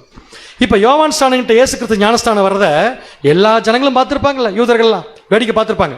அப்படி பார்க்கும்போது இயேசு கிறிஸ்து வந்த உடனே யோவான் ஸ்நானகன் ஞானஸ்தானம் கொடுக்காம நிறுத்தின உடனே எல்லாரும் மனசுக்குள்ள என்ன கேள்வி வந்திருக்குன்னா, இவங்க 2 பேரும் என்ன பேசிட்டு இருக்காங்க அப்படின்னு சொல்லி பார்க்கும்போது 2 பேரும் மாத்தி என்ன பேசிக்கிறாங்கன்னா, யார் 2 பேரும்? யோவான் ஸ்நானகனும் நீ எனக்கு கொடு, நான் உனக்கு கொடுக்குறேன்னு மாத்தி பேசின உடனே இந்த விஷயம் ஒரு பர்டிகுலர் பர்சன், ஒரு வயசான ஒரு பரிசையின் மனசுக்குள்ள பதிஞ்சிருச்சு. என்ன மாத்தி பேசிக்கிறாங்க, உனக்கு நீ கொடு, எனக்கு நான் கொடுன்னு மாத்தி பேசிக்கிறாங்கிற விஷயம் அவருடைய மனசுக்குள்ள போயிடுச்சு. கடைசியா இயேசு கிறிஸ்து என்ன பண்ணிட்டாருன்னா, யோவான் ஸ்நானகனை கன்வின்ஸ் பண்ணி யோவான் ஸ்நானகனை தியாகம் பண்ண வச்சு இயேசு கிறிஸ்து யோவான் ஸ்நானகன் கிட்ட ஞானஸ்தானம் எடுத்துட்டார். இயேசு கிறிஸ்து வீட்டுக்கு போயிட்டார். அந்த காட்சியை பார்த்துட்டு இருந்த ஒரு பரிசேயன் நைட்டு நேரா இயேசு கிறிஸ்து வீட்டுக்கு போயிட்டார். போய் என்ன 2 பேரும் ரொம்ப ஓவரா பேசிட்டு இருந்தீங்க, நீ கொடு நான் கொடுன்ட்டு, அப்படி என்னதான் இருக்கு அந்த ஞானஸ்தானத்துல அப்படின்னு ஒரு கேள்வி கேட்டார். யார் அந்த பரிசேயன்? நிக்கோதேமு. சரியான பதில். வாசிக்கலாம். நிக்கோதேமு போய் இயேசு கிறிஸ்து என்ன சொல்றாருன்னா, ஆண்டவரே நீங்க பேசுற விஷயம் பெருசுன்னு மட்டும் தெரியுது, அது என்னன்னு சொல்லுங்க அப்படிங்கிறப்பதான் ஞானஸ்தானத்துடைய டெஃபினேஷனை இயேசு கிறிஸ்து ஓபன் பண்றாரு. பாருங்க, இதெல்லாம் தெரியாம நம்ம எடுத்தது ஞானஸ்தானம் மட்டும் என்ன பண்ணிடாதீங்க, தயவு செஞ்சு சொல்லிடாதீங்க. வாசிங்க இப்ப யோவான் 3:3. யோவான் 3ஆம் அதிகாரம் 3ஆம் வசனம். இயேசு அவனுக்கு பிரதியுத்தரமாக, ஒருவன் மறுபடியும் பிறவாவிட்டால் தேவனுடைய ராஜ்யத்தை காணமாட்டான் என்று மெய்யாகவே உனக்கு சொல்லுகிறேன் என்றார். வந்தவருக்கு தலையும் புரியல காலும் புரியல. அவர் கேட்கிறாரு ஞானஸ்தானத்துக்கு என்ன அர்த்தம்னா, அவர் சொல்றாரு பரலோகத்துக்கு போறதுக்கு இதான்ப்பா வழிங்கிறார். சரி, பரலோகத்துக்கு போறதுக்கு ஞானஸ்தானத்துல என்ன வழி இருக்குன்னு கேட்டா அவர் சொல்றாரு, ஒருவன் மறுபடியும் பிறவாவிட்டால் அவன் தேவனுடைய ராஜ்யத்தை காண மாட்டான். இப்ப நான் உங்ககிட்ட கேட்கிறேன், நீங்களாம் மறுபடியும் பிறக்க முடியுமா? முடியாத தெளிவா மறுபடியும் பிறக்க முடியுமா? மறுபடியும் பிறக்கணும்னா ஒரு தடவை மரிக்கணும், கரெக்டா? அப்ப கண்டிப்பா இப்ப நம்ம மரிக்க போறது இல்லைன்னா மறுபடியும் பிறக்க முடியாது. ஸோ நிக்கோதேமுக்கு கிளியரா புரிஞ்சிருச்சு ஆண்டவர் என்னமோ பேசுறான்ட்டு. உடனே கேள்வி கேட்கிறாரு நிக்கோதேமு இயேசு கிறிஸ்து கிட்ட, நான் எப்படி இத்தனை வயசுல திருப்பி என் தாயின் வயிற்றுக்குள்ள போய் பிறந்து வர்றது அப்படின்னு சொல்லி கேட்கும்போது தான் இயேசு கிறிஸ்து, ஐயோ தப்பா புரிஞ்சுக்கிட்டப்பா, நான் அந்த மீனிங்ல சொல்ல வரல, இப்போ நான் சொல்றேன் தெளிவா புரிஞ்சுக்கோ அப்படின்ட்டு ரொம்ப தெளிவா பதில் சொன்னார் இயேசு கிறிஸ்துவனுக்கு. முதல்ல சொன்னதை விட பயங்கரமா. வாசிங்க. யோவான் 3:5. யோவான் 3:5. இயேசு அவனுக்கு பிரதியுத்தரமாக, ஒருவன் ஜலத்தினாலும் ஆவியினாலும் பிறவாவிட்டால் தேவனுடைய ராஜ்யத்தில் பிரவேசிக்க மாட்டான் என்று மெய்யாகவே மெய்யாகவே உனக்கு சொல்லுகிறேன். கம்ப்ளீட் ஞானஸ்தானத்துடைய கான்செப்டை உள்ள கொண்டு வந்துட்டார் நம்முடைய ஆண்டவர். இங்க இருக்கவங்களுக்கு எத்தனை பேருக்கு பரலோக ராஜ்யத்தை பார்க்கணும்னு ஆசை இருக்கு? இல்ல, ஆசை இருக்குல்ல? ஆசை இருக்குன்னா நீங்க என்ன பண்ணணும்னா, இப்ப ஜலத்தினாலும் ஆவியினாலும் பிறவா விட்டால் தேவனுடைய ராஜ்யத்தை காண முடியாது. ஸோ நாம ஜலத்திலையும் பிறக்கணும், ஆவியிலையும் பிறக்கணும். பிறக்காம பரலோகத்துக்கு போக முடியாது. ரைட்? இப்போ உங்களால் இதுக்கு 50% பதில் சொல்ல முடியும் நான் நினைக்கிறேன். ஜலத்தில் பிறத்தல் என்றால் என்ன, ஆவியில் பிறத்தல் என்றால் என்ன? கஷ்டமா இருந்தா க்ளூ கேளுங்க, க்ளூ தரேன். க்ளூவை கொடுத்துருங்க பேசாம. ஒருத்தர் 2 தடவை பிறக்கணும்னு போட்டிருக்கீங்க. எது இதில் பிறக்கணும்? ஜலத்திலையும் பிறக்கணும். அப்படின்னா எத்தனை தடவை மறிக்கணும்? 2 தடவை பிறக்கணும். எத்தனை தடவை மறிக்கணும்? இதுதான் க்ளூ. இது க்ளூ மாதிரியே தெரியலையே, ஆனா யோசிச்சிங்கன்னா கண்டுபிடிச்சிடலாம். இதுதான் உங்ககிட்ட ஷேர் பண்ணியிருக்க. ஒரு தடவை ஒரு போதகர்கிட்ட போய் கேட்டிருக்காங்க, ஜலத்தில் பிறத்தல் என்றால் என்ன, ஆவியில் பிறத்தல் என்றால் என்ன? அவர் பதில் சொல்லியிருக்கார். எப்படி தெரியுமா? ஜலத்தில் பிறத்தல் என்றால் ஜலத்தில் பிறப்பது, ஆவியில் பிறத்தல் ஆவியிலே பிறப்பது. தெரியலன்னு சொல்லிட்டு போயிருங்க பேசாம, வேலை முடிஞ்சது. ஆனா நாம் அப்படி விட்டுட்டு போக முடியாது. ஏன்னா 50க்கும் மேற்பட்ட சத்தியங்களை நம்ம உட்காந்து கேட்டிருக்கோம். சத்தியம் தான் இனிமேல் நம்முடைய வாழ்க்கை. வசனத்துக்கு கொடுக்கிற சத்தியம் என்னன்னு தெரியாம நம்ம ஞானஸ்தானம் எடுத்தோம்னு சொன்னா அது ஞானஸ்தானம் கிடையாது. ஸோ நம்ம எடுத்த ஞானஸ்தானத்துடைய தாற்பயம் இதுதான். ஜலத்தில் பிறத்தல் என்றால் என்ன, ஆவியில் பிறத்தல் என்றால் என்ன? இப்படியே பார்த்து கொண்டிருந்தால் இன்னும் கொஞ்ச நேரத்தில் அடுத்த நாள் பிறந்துவிடும். சீக்கிரம் டக்கு டக்கு டக்குன்னு சொல்லுங்க. அப்படின்னா இனிமேல் பதில் சொல்ல முடியல. எங்கிட்ட என்ன கேள்வி கேட்டக்கூடாதுன்னா, நாங்க தான் ஏற்கனவே எடுத்துட்டே கேள்வி என்ன பண்ணக்கூடாது, கேட்கக்கூடாது. ஏன்னா அது என்னன்னே தெரியாம எடுத்தது. அதுக்கு பேர் வேற. கடைசியா சொல்றேன் நான். ஜலத்தில் பிறத்தல் என்றால் நாம இம்மர்ஷன் பண்ண போறோம்ல, தண்ணிக்குள்ள மூழ்கி வர போறோம் பாத்தீங்களா, அதுக்கு பேர் தான் ஜலத்தில் பிறத்தல். அதுக்கு பேர் தான் ஞானஸ்தானம். ஸோ ஞானஸ்தானத்தில் எல்லாமே முடிய போறது இல்லை, மறுபடியும் பிறக்கணும். எதுல பிறக்கணும்னா ஆவியில் பிறக்கணும். ஸோ இந்த ஆவியில் பிறக்கிறது என்ன பேர்னா முதலாம் உயிர்த்தெழுதல். ஸோ இந்த முதலாம் உயிர்த்தெழுதலை பற்றி இன்னும் டீப்பாக சப்ஜெக்ட் படிப்போம் நம்ம. முதலாம் உயிர்த்தெழுதல் உயிர்த்தெழ போகிறவங்களுக்கு உயிர் தெழும்போது இயேசு கிறிஸ்து போன சரீரத்துக்கு அவங்க போயிடுவாங்க. இயேசு கிறிஸ்து உயிர் தெழுந்ததுக்கு அப்புறமா மாம்சத்தில் இருந்தாரா, ஆவிக்குரிய சரீரத்தில் இருந்தாரா? அதே மாதிரி தான் 1,40,000 பேரும் மரித்து உயிர் தெழும்போது, மரிக்கும் போது மாம்சத்தில் இருப்பாங்க, உயிர் தெழும்போது என்ன சரீரத்துக்கு போயிடுவாங்க. அப்ப பேப்டிசம் எடுத்த எல்லாருமே மரிச்சு எந்திரிச்சு 1,40,000 பேரை மாற முடியுமா? முடியாது. அதான் ஆண்டவர் சொல்லிட்டாரு, நான் முழுக வேண்டிய இன்னொரு ஸ்நானம் உண்டு. பாடுபட்டு யார் ஜெயிக்கிறாங்களோ அவங்களுக்கு தான் அந்த 2வது விஷயம் கிடைக்கும். இது 2ம் நடக்காம நம்ம தேவனுடைய ராஜ்யத்துக்குள்ள போக முடியாது. இப்ப நீங்க கேள்வி கேட்கலாம், அப்படின்னா ஞானஸ்தானம் தண்ணியில் எடுக்கும்போது ஒரு தடவை பிறக்கிறேன்னா நான் அதுக்கு முன்னாடி மரிக்கிறேன்னா? கேள்வி கரெக்ட் தானே? ஒரு தடவை பிறக்கணும் முன்னாடி மரிக்கணும்ல. இப்ப ஜலத்தில் நம்ம பிறக்க போறோம் அப்படின்னா ஜலத்துல பிறக்கிறதுக்கு முன்னாடி மரிக்கிறோமா? மரிக்கிறோம். எப்படி மரிக்கிறோம்னா இங்க பாருங்க. ஃபர்ஸ்ட் ஞானஸ்தானம் எடுக்கிறப்ப நம்மளை கொண்டு போய் பாதி தண்ணியிலையும் பாதி உடம்பு வெளியே இருக்கிற மாதிரி நிறுத்தி வைப்பாங்க. ரைட்? ஃபர்ஸ்ட் ப்ராசஸ் இப்படி நிறுத்தி வைப்பாங்க. நிறுத்தி வச்சுட்டு என்ன பண்ணுவாங்கன்னா அதுக்கு ஒரு அர்த்தம் சொல்லுவாங்க. அந்த அர்த்தம் என்னன்னா, நீ அறகுறையா இருக்கிறேன்னு அர்த்தம். கரெக்ட் தானது? கரெக்டான பேர். ஒன்று இதுவும் முழுசா இல்லை, இல்லை இங்கேயும் ஃபுல்லாக போல. ஸோ அறகுறை கண்டிஷன் இருக்கிறோம்.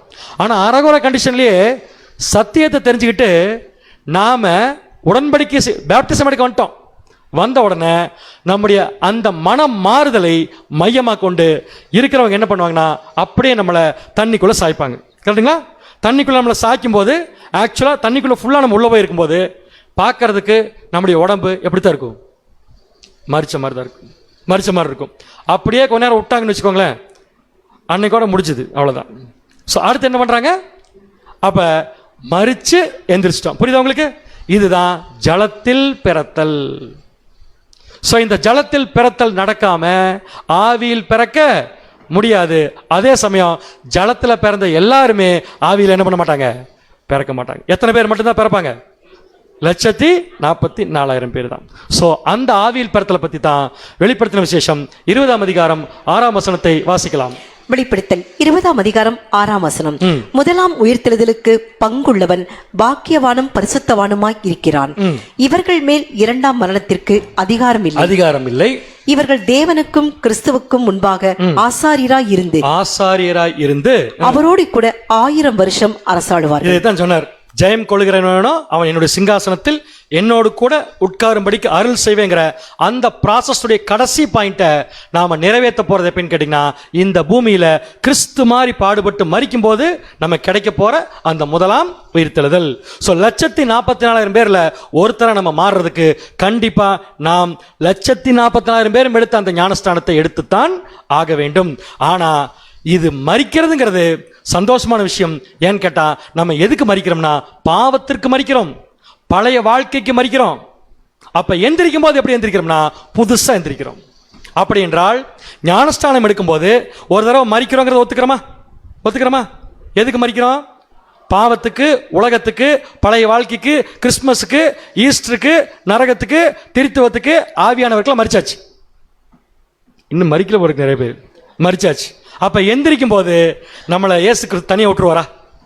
அப்ப மரிக்கிறப்ப நம்ம தனியாள், மேல எந்திரிக்கிறப்ப நம்ம தனியாள் இல்லை. இதுதாங்க ஞானஸ்தானத்துடைய மேன்மை.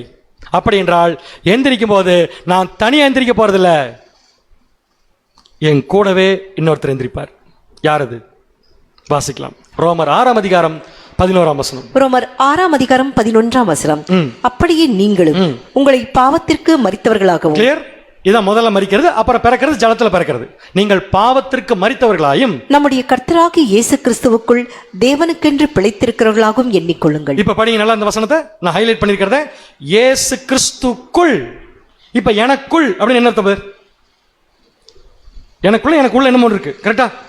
அப்ப இயேசு கிறிஸ்துக்குள்னா நாம தண்ணியில ஞானஸ்தானம் எடுத்து உலகத்துக்கு மரிச்சு திருப்பி எந்திரிக்கும் போது நம்ம தனியாள் இல்ல, நம்ம யாருக்குள்ள போயிடுறோம்? கிறிஸ்துக்குள்ள போறதுனால நமக்கு என்ன அட்வான்டேஜ் சொல்லுங்க பார்க்கலாம். அது ஞானஸ்தானத்துக்கு முன்னாடி நமக்கு கிடைக்காது, ஞானஸ்தானத்துக்கு அப்புறம் நமக்கு கிடைக்குது. எப்ப என்ன? ஜலத்துல பிறக்கும் போது. இப்ப கிறிஸ்துக்குள்ள போறதுனால என்ன அட்வான்டேஜ்? இப்ப நகைய, வீட்டில் இருக்கிற நகைய எங்க வச்சுட்டு வந்திருக்கிறோம்? வச்சுட்டு வந்திருக்காங்க போல் இருக்கு எல்லாருமே. எங்க வச்சுட்டு வந்திருக்கீங்க? பீரோக்குள்ள தானே வச்சுட்டு வந்திருக்கோம். இப்ப பீரோக்குள்ள வச்சதுனால நமக்கு ஒரு பாதுகாப்பு இருக்கா இல்லையா? யாரோ ஒருத்தர் அந்த நகையை தொடரணும், எதை உடைக்கணும்? இப்ப எல்லாருக்கும் இப்ப நகைக்கு போயிடுச்சு. ஐயோ இவர் வேற சொல்றாரு, பீரோவை தானே உடைக்கணும். அப்ப கிறிஸ்துவுக்குள்ள நம்ம போயிட்டோம்னா நம்மளை ஒருத்தர் தொடணும்னா யாரை தொடணும்? முடியுமா? கண்டிப்பா முடியாது. இதுதாங்க ஞானஸ்தானத்துடைய முதல் மேன்மை. இன்னும் ஒவ்வொன்றா போக போக மயக்கம் போட்டு விழுந்துருவீங்க. எதுக்கு? தண்ணியில் எடுத்து பக்கத்தில் வச்சுக்கோங்க. ஃபர்ஸ்ட் தேவன் நமக்கு கொடுக்குற மிகப்பெரிய வாய்ப்பு இந்த வாய்ப்பு தான். ஏன் நமக்கு மட்டும் கொடுக்குறாருன்னா, அவருக்காக எல்லாத்தையும் விட்டுட்டு வரும்போது அவர் நம்மளை விட்டுருவாரா? கட்டாயம் விட மாட்டார். அதனால தான் எந்திரிக்கும் போது நம்ம யாருக்குள்ள போயிடறோம்னா கிறிஸ்துவுக்குள்ள போயிடுறோம். கிறிஸ்துவுக்குள்ள போயிடுறோங்கிற கான்செப்ட் தான் இனிமேல் பைபிளை உங்களுக்கு எங்க படிச்சாலும் அது ஞானஸ்தானத்தை பற்றி தான் சொல்லுதுன்னு உங்களுக்கு கிளியரா புரியும். வாசிக்கலாம். ரோமர் 6ஆம் அதிகாரம் 3ஆம் வசனம். ரோமர் 6ஆம் அதிகாரம் 3ஆம் வசனம். கிறிஸ்து இயேசுவுக்குள்ளாக ஞானஸ்நானம் பெற்ற நாம் அனைவரும். என்ன அருமையான வார்த்தைகள் பாருங்க. நம்ம ஞானஸ்நானம் பெற்றது யாருக்குள்ளதான்? கிறிஸ்து இயேசுவுக்குள் ஞானஸ்நானம் பெற்ற நாம் அனைவரும் அவருடைய மரணத்துக்குள்ளாக ஞானஸ்நானம் பெற்றதை அறியாமல் இருக்கிறீர்கள். அப்ப நம்ம எடுக்க போற ஞானஸ்தானத்துக்கு என்ன பேர்? இயேசு கிறிஸ்துவின் மரணத்திற்குள்ளான ஞானஸ்தானம். மறந்துடாதீங்க. ஞானஸ்தானம் எடுக்கிறதுக்கு கேள்வி கேட்பாங்க, பதில் சொல்லினா ஞானஸ்தானம் கிடையாது. அன்னைக்கு நம்ம எடுக்க போற ஞானஸ்தானத்துக்கு என்ன பேரு? கிறிஸ்துவின் மரணத்துக்குள்ளான. ஏன்னு கேட்டா, நம்ம ஆக்சுவலா ஒரு தடவை மரிச்சாச்சு உலகத்துக்கு, பாவத்துக்கு. மறுபடியும் கிறிஸ்துவுக்குள்ள எந்திரிச்சாச்சு. எந்திரிச்சதுக்கு அப்புறம் கிறிஸ்து மரிச்ச மாதிரி ஒரு நாள் நாமளும் என்ன பண்ண போறோம்? மரிக்க போறோம். அதனால இந்த ஞானஸ்தானத்துக்கு என்ன பேருனா கிறிஸ்துவின் மரணத்திற்குள்ளான ஞானஸ்தானம். இதை நம்ம எடுத்துட்டோம்னா அதுலயும் லிங்க் ஆயிடலாம். எதில் லிங்க் ஆயிடலாம்னா வாசிக்கலாம். ரோமர் 6ஆம் அதிகாரம் 5ஆம் வசனம். ரோமர் 6ஆம் அதிகாரம் 5ஆம் வசனம். ஆதலால் அவருடைய மரணத்தின் சாயலில் நாம் இணைக்கப்பட்டவர்களானால். அவர் பேசிட்டு இருக்கவன் யார்? அது இயேசு கிறிஸ்து. இயேசு கிறிஸ்துவின் மரணத்தின் சாயலில் நாம் இணைக்கப்பட்டவர்களா இருந்தால் அவர் உயிர்த்தெழுதலின் சாயலிலும் இணைக்கப்பட்டோம். அவருடைய உயிர்த்தெழுதலுடைய சாயலிலும் என்ன பண்ணப்பட்டிருப்போம்? இணைக்கப்பட்டிருப்போம். அப்படின்னா ஞானஸ்தானத்துல எடுக்கிறதுக்கு முன்னாடி நம்ம எப்படி இருப்போம்? எடுத்ததுக்கு அப்புறம் எப்படி இருப்போம்? சொல்லுங்க. எடுக்கிறதுக்கு முன்னாடி என்ன? தனி சிங்கிள் பர்சன், அவ்வளோதான். இப்போ நீங்களாம் தனி தான். தேவனுடைய கிருபை பிரசனம்லாம் ஒன்றும் கிடையாது. இப்போ எப்போ நம்ம கிறிஸ்துவுக்குள்ளே போகிறோம்னா ஞானஸ்தானத்துக்கு அப்புறமா, ரைட்? அப்போ கிறிஸ்துவுக்குள்ளே போனால் இன்னொரு அட்வான்டேஜ் நமக்கு இருக்குது. அதையும் நீங்கள் புரிஞ்சுக்கணும். கண்டிப்பாக நம்மளை தொடணும்னா கிறிஸ்துவ தொடணும், அது ஒரு பாதுகாப்பு. அதே சமயம் கிறிஸ்துவுக்குள்ள நம்ம போகாமல் இருந்தோம்னா ஒரே நாளில் செத்துருவோம் ஞானஸ்தானம் எடுத்ததுக்கப்புறம். ஏன்னா பாவத்துக்கு மறிச்சிட்டோம்ல. மறிச்சோமா மறிக்கலையா? எப்போ மறிச்சிங்க? எப்போ பேர் மறிச்சிங்க? சொல்லவே இல்லைங்கிட்ட இந்த விஷயத்த. டேட் சொல்லுங்க, எழுதி வச்சுக்கிறேன்.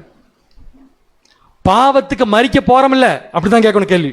மறிக்க போறோம்ல, மறிச்சிருவோம்ல, மறுபடியும் எந்திரிச்சிருவோம்ல, கிறிஸ்து இயேசுக்குள்ள போயிடும்ல, அதுக்கப்புறம் திருப்பி நம்ம பாவம் பண்ண மாட்டோம்ல. தலை எப்படி ஆடுவாங்க? பண்ணுவோம். ஆனால் அந்த உணர்வு இருக்கும் உள்ள, கரெக்டா?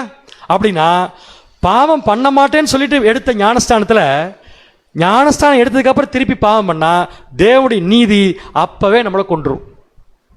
ஆனா அது நம்மளை கொல்றதில்லை. ஒரு காலகட்டம் வரைக்கும் நம்ம மாறுறதுக்காக தேவன் காத்திருக்கார். அப்ப எதை கொண்டு வந்து தேவன் வைக்கிறார்னா கிறிஸ்துவ. இப்ப நம்ம யாருக்குள்ள இருக்கோம் ஞானஸ்தானம் எடுத்ததுக்கு அப்புறம்? கிறிஸ்துவுக்குள்ள. அப்படின்னா மற்றவங்களும் நம்மளை டைரக்டா பார்க்க முடியாது, தேவனும் நம்மளை டைரக்டா பார்க்க முடியாது. கரெக்டா நான் சொல்றது உங்களுக்கு? அப்படி நம்ம யாருடைய மறைவுக்குள் இருக்கிறோம்? கிறிஸ்துடைய மறைவு. அப்ப கிறிஸ்துடைய மறைவுக்குள்ள இருக்கிறது என்ன? தேவனுக்கு எதுவுமே தெரியாத அர்த்தம் இல்லை. நம்ம பண்றது தெரியும். நம்ம ஒரு பாவம் பண்ணும்போது தேவன் தண்டனை கொடுக்கலாம்னு நினைக்கிறப்ப உடனே இயேசு கிறிஸ்து என்ன பண்ணுவார்னா, பிதாவாகிய தேவன்கிட்ட நமக்காக பரிந்து, என்ன சொல்லி பரிந்து, சார் கொஞ்சம் விடுங்க, என்னுடைய தியாகத்தில் தான் உங்களுக்கு கொண்டு வந்திருக்கேன், கொஞ்சம் வெயிட் பண்ணுங்க, சரியாயிருவாங்க, அது வரைக்கும் அவங்கள பார்க்காதீங்க, என்ன பாருங்க. இந்த வாய்ப்புக்கு பேர் தாங்க ஞானஸ்தானம்.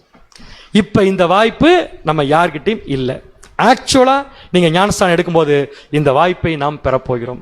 இந்த வாய்ப்பை நம்ம பெறப்போறோம் சொல்றது உங்களுக்கு ஆச்சரியமா இருக்கா இல்லையா தெரியல. அப்போஸ்தலனாகிய பவுலுக்கு ஆச்சரியமா தான் இருந்திருக்கு. அதனால சொல்றாரு, செத்தாலும் பரவாயில்லைங்க, எனக்கு இந்த வாய்ப்பு வேணுங்கிறார்.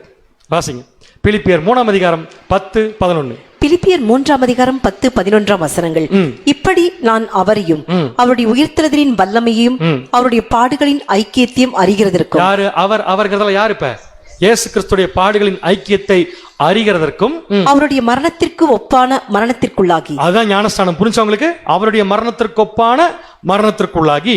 எப்படியாயினும் நான் மரித்தோரிலிருந்து உயிரோடு எழுந்திருப்பதற்கு. எந்த உயிர்த்தெழுதல்?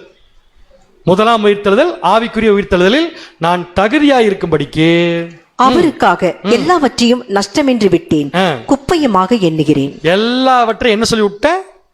நஷ்டம்னு விட்டுட்டேன். மற்றது எல்லாத்தையும் நான் எப்படி என்றேன்னா குப்பையா என்றேன். அப்படின்னா இந்த பாதுகாப்பு நம்ம கிடைக்கணும்னா முதல்ல ஞானஸ்தானத்தில் கமிட்மெண்ட் ஒழுங்கா கொடுக்கணும். என்ன கமிட்மெண்ட் கொடுக்குறோம்? மரிக்கிறோம்னு சொல்லி கமிட்மெண்ட் கொடுக்குறோம். கரெக்டா? எதுக்கு மரிக்கிறோம்? பாவத்திற்கும் உலகத்திற்கும் பழைய நடவடிக்கைகளுக்கும் பழைய கிரியைகளுக்கும் பழைய சத்தியத்துக்கு நம்ம மரிக்கிறோம். அப்படி மரிக்கும் போது நம்ம மரிக்கிறோம் நம்பி தேவன் நம்மளை கிறிஸ்துவுக்குள்ள கொண்டே வைக்கிறார். கிறிஸ்துடைய நீதி நம்மளை காப்பாத்துது. அப்படி கொண்டே வைக்கிறப்ப கண்டிப்பா தேவன் இன்னொரு கமிட்மெண்ட்டை நம்மகிட்ட எதிர்பார்ப்பார். அந்த கமிட்மெண்ட் என்ன தெரியுங்களா? இந்த உலகத்துல எனக்கு கிறிஸ்துவையும் தேவனையும் தவிர எதுவும் பெருசில்லை.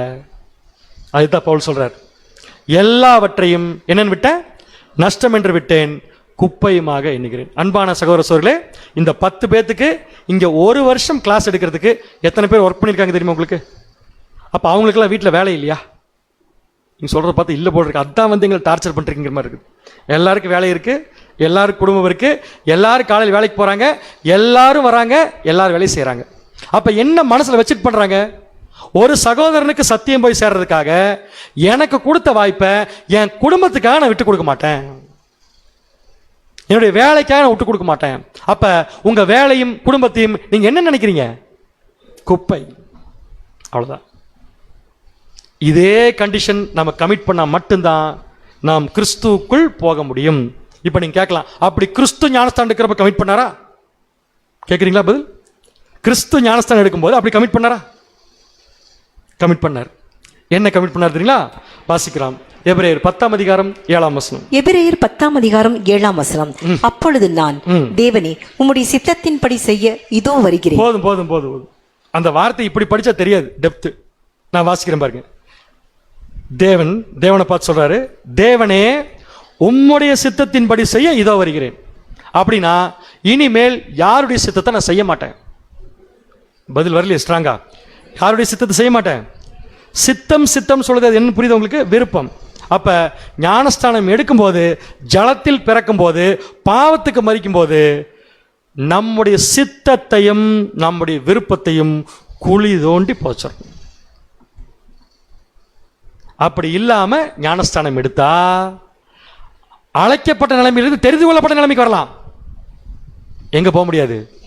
போக முடியாது. இதுலதான் எல்லாரும் ஃபெயில் ஆகிறது. சரிங்களா? ஸோ நமக்கு என்ன விருப்பம் இருக்கா?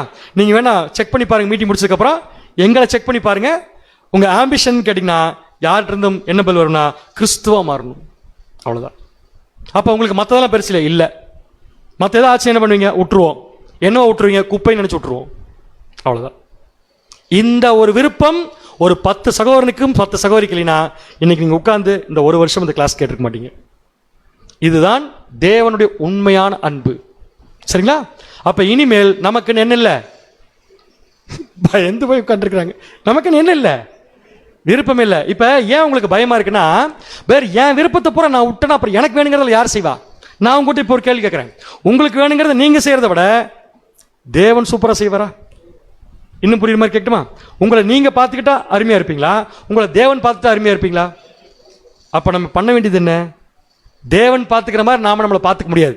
ஸோ பெட்டர் என்ன பண்ணலாம்னா நம்மளை கூட தேவன்கிட்ட கொடுத்துடலாம். அப்படி கொடுக்கறதுக்கு பேர் தாங்க ஞானஸ்தானம். அந்த ஞானஸ்தானத்தை இயேசு கிறிஸ்து சொல்றாரு, உம்முடைய சித்தத்தின்படி செய்ய இதோ வருகிறது. அப்ப நாம் எப்படி கொடுக்கறது?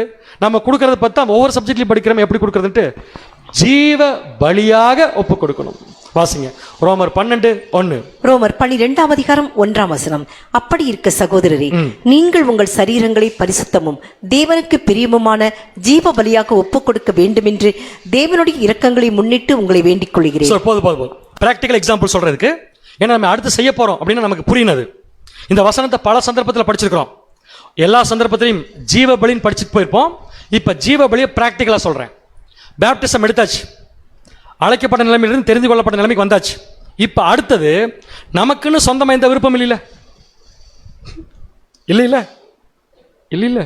இருக்கும் போது இருக்கலாம். இருக்காதுல்ல? இருக்காது. அப்படி இருக்காதுன்னா நாம நம்முடைய வாழ்க்கையில ஒரு முடிவு எடுக்கணும்னா யார்கிட்ட கேட்டு எடுக்கணும்? பாஸ்டர்கிட்டயா? யார்கிட்ட கேட்டு எடுக்கணும்? இயேசு கிறிஸ்துகிட்ட. இதுக்கு பேர் தாங்க ஜீவ பலி. அடுத்து என் பையனை என்ன ஆக்குறது அப்படின்னு முடிவு பண்றேன்னு வச்சுக்கோங்களேன். என்ன ஆக்குவீங்க அடுத்த பையனை? போன வாரம் சொன்னாங்க சென்னையில் டாக்டர் ஆக்கு, அட்லீஸ்ட் பல் டாக்டராக ஆக்குவேன். ஒருத்தர் வாயிலிருந்து கூட கிறிஸ்துவ ஆக்குவேங்கிற வார்த்தை வரல. அப்ப நம்முடைய நோக்கம் எப்படி போகுதுன்னா, எல்லாருமே கிறிஸ்துவானுங்கிற எதிர்பார்ப்பு கூட மனசுக்குள்ள வரமாட்டேங்குது. யோசிச்சு பாருங்க, நம்ம பையன், நம்முடைய பிள்ளைகள் அல்லது நாம டாக்டர் இன்ஜினியராக வேண்டாம்னு சொல்லி தேவன் எனக்கு சொன்னதே இல்லை. ஆனா டாக்டர் ஆகுறதுக்காக தேவனை கொண்டு பின்னாடி வச்சோன்னு வச்சுக்கோங்களேன், அதுக்கு பேர் ஞானஸ்தானமே இல்லை.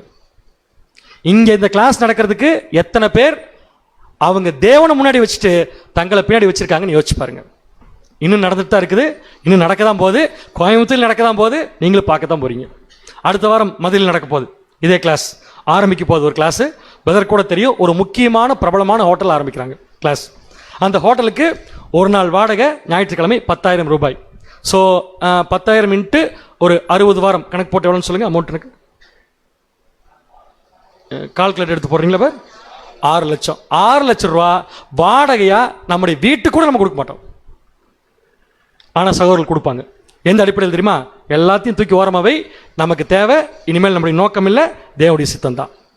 இதுக்கு பேர் தான் பலியின் ஜீவியம்.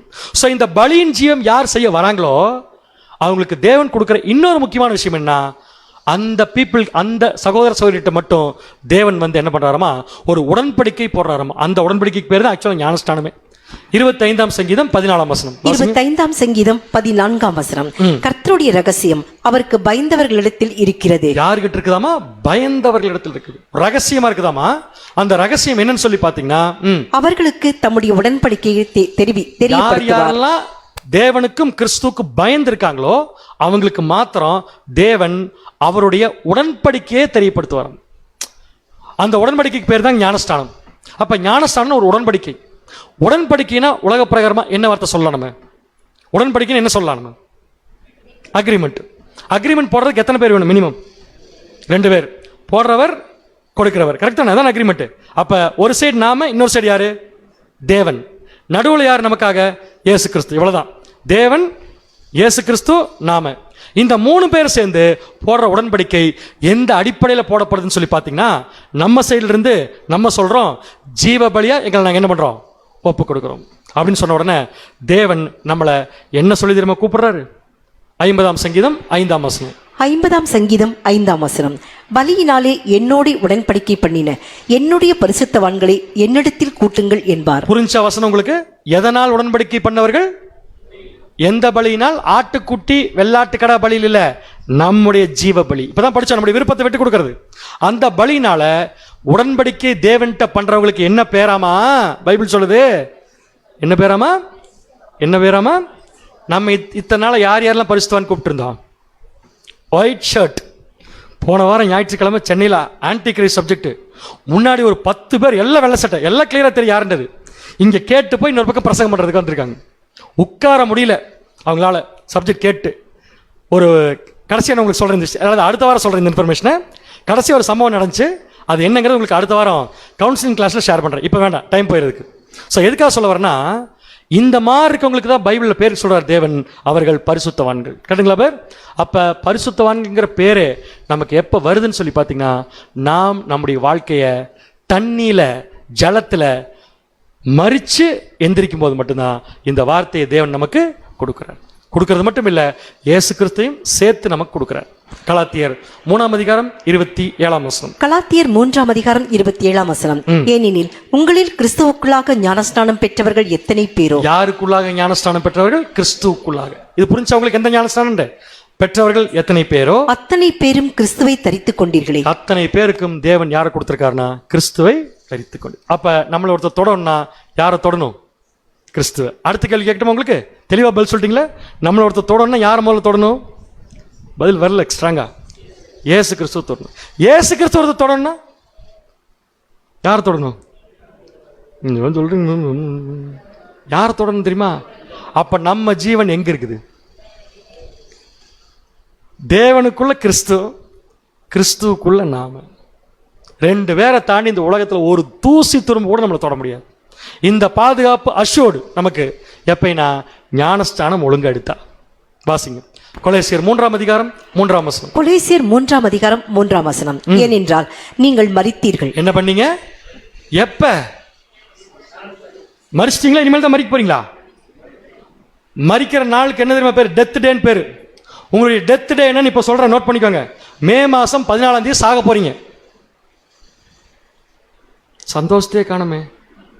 நாங்க எல்லா சர்ச்சிலையும் எப்ப எங்களுக்கு பர்த்டேன்னு தானே கேட்பாங்க. உண்மை பிரதர், திருச்சியில் நடக்கக்கூடிய கன்வென்ஷன்ல இந்த கிளாஸ்ல எத்தனை பேர் ஞானஸ்தானம் எடுக்க முன் வரீங்களோ அவர்களுக்கு ஆயிரக்கணக்கான ஜனங்கள் முன்னிலையில், பரலோகத்தில் இருக்கிற தேவதூதர்கள் முன்னிலையில், பரிசுத்தவான்களுடைய முன்னிலையில் ஞானஸ்தானம் கொடுக்கப்படும். நீங்க மட்டும் எடுக்க மாட்டீங்க.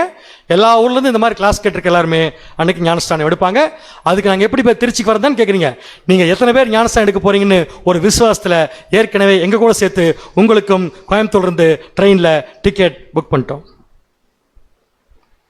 உங்கள் விருப்பம் மட்டும்தான் முக்கியங்க. ரைட்? ஸோ நம்முடைய ஜீவன் எங்க இருக்குது? இப்ப நீங்கள் மரித்தீர்கள் ஞானஸ்தானத்துல. மரிச்ச உடனே உங்கள் ஜீவன் கிறிஸ்து உடனே யாருக்குள்ள போயிருச்சு? தேவனுக்கு. அப்ப எத்தனை அடுக்கு பாதுகாப்பு இதுக்கு பேர்? 2 அடுக்கு பாதுகாப்பு. அமெரிக்க ஜனாதிபதி கூட இந்த பாதுகாப்பு கிடையாது. இப்ப உண்மையாலுமே ஞானஸ்தானம் எடுத்து பலியின் ஜீவம் செய்து கொண்டிருக்கிற ஒரு சகோதரியோ இந்த உலகத்துக்கு எப்பேற்பட்ட அத்தாரியும் டச் பண்ண முடியாது. அதனாலதான் இயேசு கிறிஸ்து சொன்னார். பிலாத்து கேட்கிறப்ப, பிலாத்து தானே கேட்டாரு, உன்னை ரிலீஸ் பண்ணவும் எனக்கு அதிகாரம் இருக்கு, உன்னை அரெஸ்ட் பண்ண அதிகாரம் இருக்கு, வாயை திறந்து ஒரு வார்த்தை பேசு அப்படின்னாரு.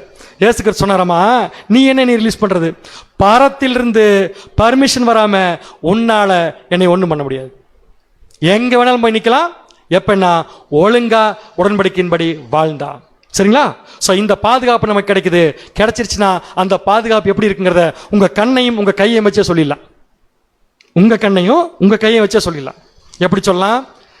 சகரியா 2ஆம் அதிகாரம் 8ஆம் வசனம். சகரியா 2ஆம் அதிகாரம் 8ஆம் வசனம். உங்களை தொடுகிறவன் அவருடைய கண்மணியை தொடுகிறான். உங்களை தொடுகிறவன் உங்க கண்மணியை தொடுறான் இல்ல, உங்களை தொடுகிறவன் அவர் யார் தெரியுமா? பிதாவாகிய தேவன். பிதாவாகிய தேவனுடைய கண்ணி யார் தெரியுமா? இயேசு கிறிஸ்து. அந்த கண்ணுக்குள் இருக்கிறத நாம ஒரு ஆளால் டச் பண்ண முடியாது. ஏன் இதெல்லாம் சொல்றேன் தெரியுங்களா? நம்ம என்ன வேணாலும் அக்கிரமம் பண்ணலாங்கிறதுக்காக இல்லை.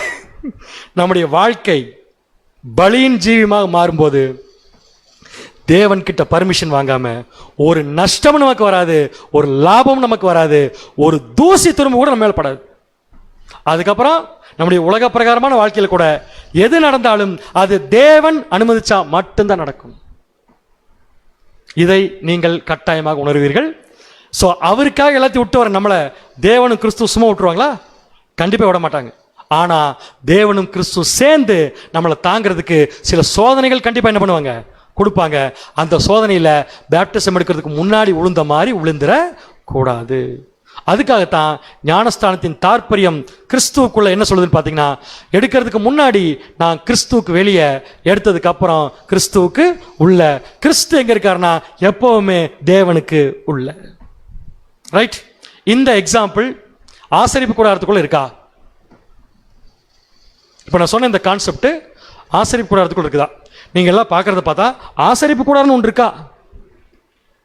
படிச்சமா பேர்? வெளியே இருக்கிற இடத்துக்கு என்ன பேர்? ஒவ்வொன்றும் ஒவ்வொரு நிலைமை, ஒவ்வொன்றும் ஒரு நிலைமை இல்லையா? ஸோ வெளியே இருக்கிறதுக்கு பேரு பாளையம். பாளையத்திலிருந்து உள்ள வந்தா பிரகாரம். பிரகாரத்தில் என்னென்ன இருக்கு? என்னென்னமோ இருக்கு. அதெல்லாம் நீங்க இப்ப கேட்குறீங்க. பலிபீடம், தண்ணி தொட்டி. கரெக்டுங்களா? ஒரு மனுஷன் உலகத்திலிருந்து கிறிஸ்தவனா வரும்போது அவன் முதல்ல எங்கே தான் வரான்? இந்த கேட்டு வழியா பிரகாரத்துக்கு வரான். பிரகாரத்துக்கு வந்து பலிபீடத்தை பார்த்துட்டு தண்ணி தொட்டியை வச்சு தண்ணி எடுத்து டெய்லி தன்னை கழுவிக்கிறான். அழைக்கப்பட்ட நிலைமை. ரைட்? அப்படியே கொஞ்ச நாள் ஆக ஆக நல்ல ஒரு முடிவெடுத்து அடுத்த ஸ்டேஜுக்கு போறான். அடுத்த ஸ்டேஜுக்கு போறது பரிசுத்த ஸ்தலம். அப்ப அழைக்கப்பட்ட நிலைமையில பிரகாரத்திலிருந்து தெரிந்து கொள்ளப்பட்ட நிலைமை என்கிற பரிசுத்தலத்துக்குள்ள ப்ராக்ரஸ் ஆகும்னா ஏதோ ஒன்று செய்யணும்ல. அந்த ஏதோ ஒன்று தான் என்ட்ரன்ஸ். நமக்கு எதுக்கு என்ட்ரன்ஸ்னா பரிசுத்த ஸ்தலத்துக்கும் பிரகாரத்துக்கும் இடையில இருக்கிற என்ட்ரன்ஸ். அந்த என்ட்ரன்ஸ் தான் நாம் எடுக்க போற ஞானஸ்தானம். ரைட்? அப்ப ஞானஸ்தானம் எடுத்த உடனே நம்ம எதுக்குள்ள போயிடுவோம்? இப்ப சொல்லுங்க, எடுக்கிறதுக்கு முன்னாடி பாதுகாப்பு அதிகமா, எடுத்ததுக்கு அப்புறம் பாதுகாப்பு அதிகமா? எப்படி சொல்றீங்க? நான் அப்படித்தான் சொல்றேன். அதனால சொல்றீங்க. நல்லா அங்க பாருங்க, தெரிஞ்சிடும். அங்கேயே பாருங்க, நல்லா தெரியும் பாருங்க எப்படி பாதுகாப்பு அதிகம். என்னதான் நீங்க சத்தியத்தை கேட்டு அழைக்கப்பட்ட நிலைமையில் இருந்தாலும் நாம் வெளியே ஓப்பனா தான் இருக்கிறோம். நம்மளை எதுவுமே கவர் பண்ணல. கரெக்டா? எப்படி உலகத்தில் இருந்தோமோ அந்த மாதிரி தான் இருக்கிறோம். பாளையத்தில் இருக்கிறப்ப எப்படி இருந்தோம்? ஓப்பனா தான் இருந்துச்சு. அதே மாதிரி தான் இப்போ ஞானஸ்தானம் எடுக்கிறதுக்கு முன்னாடி இப்படி தான் இருக்கும். ஞானஸ்தானம் எடுத்த உடனே இம்மீடியட்டாக நம்ம எங்கே போகிறோம்னா ஒரு closed place. Closed place means பாதுகாப்பு. அதில் ஒழுங்காக வேலை செஞ்சா அடுத்து எங்கே போயிடலாம்? ஸ்கிரீனுக்கு பின்னாடி போயிடலாம். கரெக்டு? திரைக்கு அப்பால போயிடலாம். அதுக்கு பேர் தான் மகா பரிசுத்தலம். அங்கே போகிறதுக்கு பேர் தான் உண்மை உள்ளவர்கள். சரிங்களா? ஸோ பாதுகாப்பு கண்டிப்பாக இருக்கு. ஆனால் ஒன்று கண்டிப்பாக இருக்கக்கூடாது. எதுனா பழசு எல்லாத்தையும் மூட்டை கட்டி, நம்ம ஊரில் எங்கே குளம் குட்டை இருக்கோ அதில் கல்லையும் கட்டி, அந்த கல்லுடைய கடைசி அந்த கடல் நம்ம ஊரில் இல்லை, தண்ணியினுடைய கடைசியில் கொண்டே போட்டு வந்துடணும். திருப்பி கிறிஸ்மஸ், நரகம், பரிசுத்த ஆவியானவர் எடுத்தோம், ரிட்டர்ன் தான். வாசிங்க இப்ப 2 கொரிந்தியர் 5:17. 2 கொரிந்தியர் 5:17. இப்படி இருக்க ஒருவன் கிறிஸ்துவுக்குள் இருந்தால் புது சிருஷ்டியாய் இருக்கிறான். எங்க இருந்தால்? எங்க இருந்தால்? அப்ப நம்ம எப்ப கிறிஸ்துவுக்குள்ள போவோம்? ஞானஸ்தானம். அப்படி இருந்தோம்னா நம்ம என்ன இருக்கிறோமாமா? புது சிருஷ்டியா இருக்கிறோம். புது சிருஷ்டியா இருக்கிறோம்னா பேர்லயே புதுசு இருக்கிறதுனால பழசு என்ன கூடாதுங்க, இருக்கக்கூடாது. பவுல் சொல்றாரு, பழையவைகள் ஒளிந்து போயின, எல்லாம் புதிதாயின. நீங்க சொல்லுங்க, நமக்கு எதுல பழசு? கிறிஸ்துமஸ் பழசு. Super brother. பரிசுத்த ஆவியானவர் ரொம்ப ரொம்ப பழசு. அப்புறம் உலக பிரகாரமான கொண்டாட்டங்கள், birthday party, death day party. Death tackle இப்போ பார்ட்டி வைக்க ஆரம்பிச்சிட்டாங்க, தெரியுமா உங்களுக்கு? காமிக்கிறவங்களுக்கு டெத் டே பார்ட்டி. அப்புறம் எங்கேயாவது போய் ஏதாவது என்ன பேர் அந்நிய பாஷை. அந்நிய பாஷை இனிமேல் உங்களுக்கு வராது, எனக்கு தெரியுது நல்லாவே. தலைகள் இனிமேல் உங்களுக்கு வராது. அப்புறம் சாப்பிடாம இருந்து நம்மளை வருத்திக்கிறதுக்கு பேர் ஒன்று இருக்குது. அது பேர் என்ன? உபவாசம். ஆத்மா சுத்திட்டு இருக்குது. இது எல்லாத்தையும் என்ன பண்ணிருக்கு தெரியுமா? தயவு செஞ்சு திருச்சிக்கு வரதுக்கு முன்னாடி வாழாங்குளத்தில் கொண்டு போய் போட்டு வந்துருங்க. சரிங்களா? இப்போ நமக்கு எத்தனை நாளைக்கு பாதுகாப்பு? எத்தனை யாருக்கு எப்படி நாம யாருக்குள்ள இருக்கோம்? கிறிஸ்துவுக்குள்ள. அவர் யாருக்குள்ள இருக்காரு? 2 அடுக்கு பாதுகாப்பு. இது மட்டும் இல்லை, இதுக்கப்புறம் இன்னொரு பாதுகாப்பு இருக்கு, இன்னொரு ஆசீர்வாதம் இருக்கு. அந்த ஆசீர்வாதம் என்னன்னா, நாம கிறிஸ்துவுக்குள்ள இருக்கிறோம், நமக்குள்ளேயும் ஒரு கிறிஸ்து உருவாகிறார். ஞானஸ்தானத்தில் வாசிக்கலாம். கொலேசியர் 1:27. கொலேசியர் 1:27. புறஜாதிகளுக்குள்ளே விளங்கிய இந்த ரகசியத்திலுள்ள மகிமையின் ஐஸ்வர்யம் இன்னதென்று தேவன் தம்முடைய பரிசுத்தவான்களுக்கு தெரியப்படுத்த சித்தமானார். பரிசுத்தவான்களுக்கு மாத்திரம்தான் தெரியப்படுத்த சித்தமானார். கிறிஸ்துவானவர் மகிமையின் நம்பிக்கையாக உங்களுக்குள் இருப்பதே அந்த ரகசியம். இது என்னங்க இது புதுசா இருக்குது? இவ்வளவு நேரம் என்ன சொன்னீங்க? நாம கிறிஸ்துவுக்குள் இருக்கோம்னு சொன்னீங்க. இப்ப பவுல் சொல்றாரு, அப்படி நாம கிறிஸ்துவுக்குள் இருந்தா நமக்குள்ளே ஒரு கிறிஸ்து இருப்பாரமா. யார் இந்த கிறிஸ்து? வேற யாரும் இல்லைங்க, கிறிஸ்தவ குணலட்சணம் கூட சொல்லலாம். இப்ப படிச்சோம்ல, புதிய சிருஷ்டி.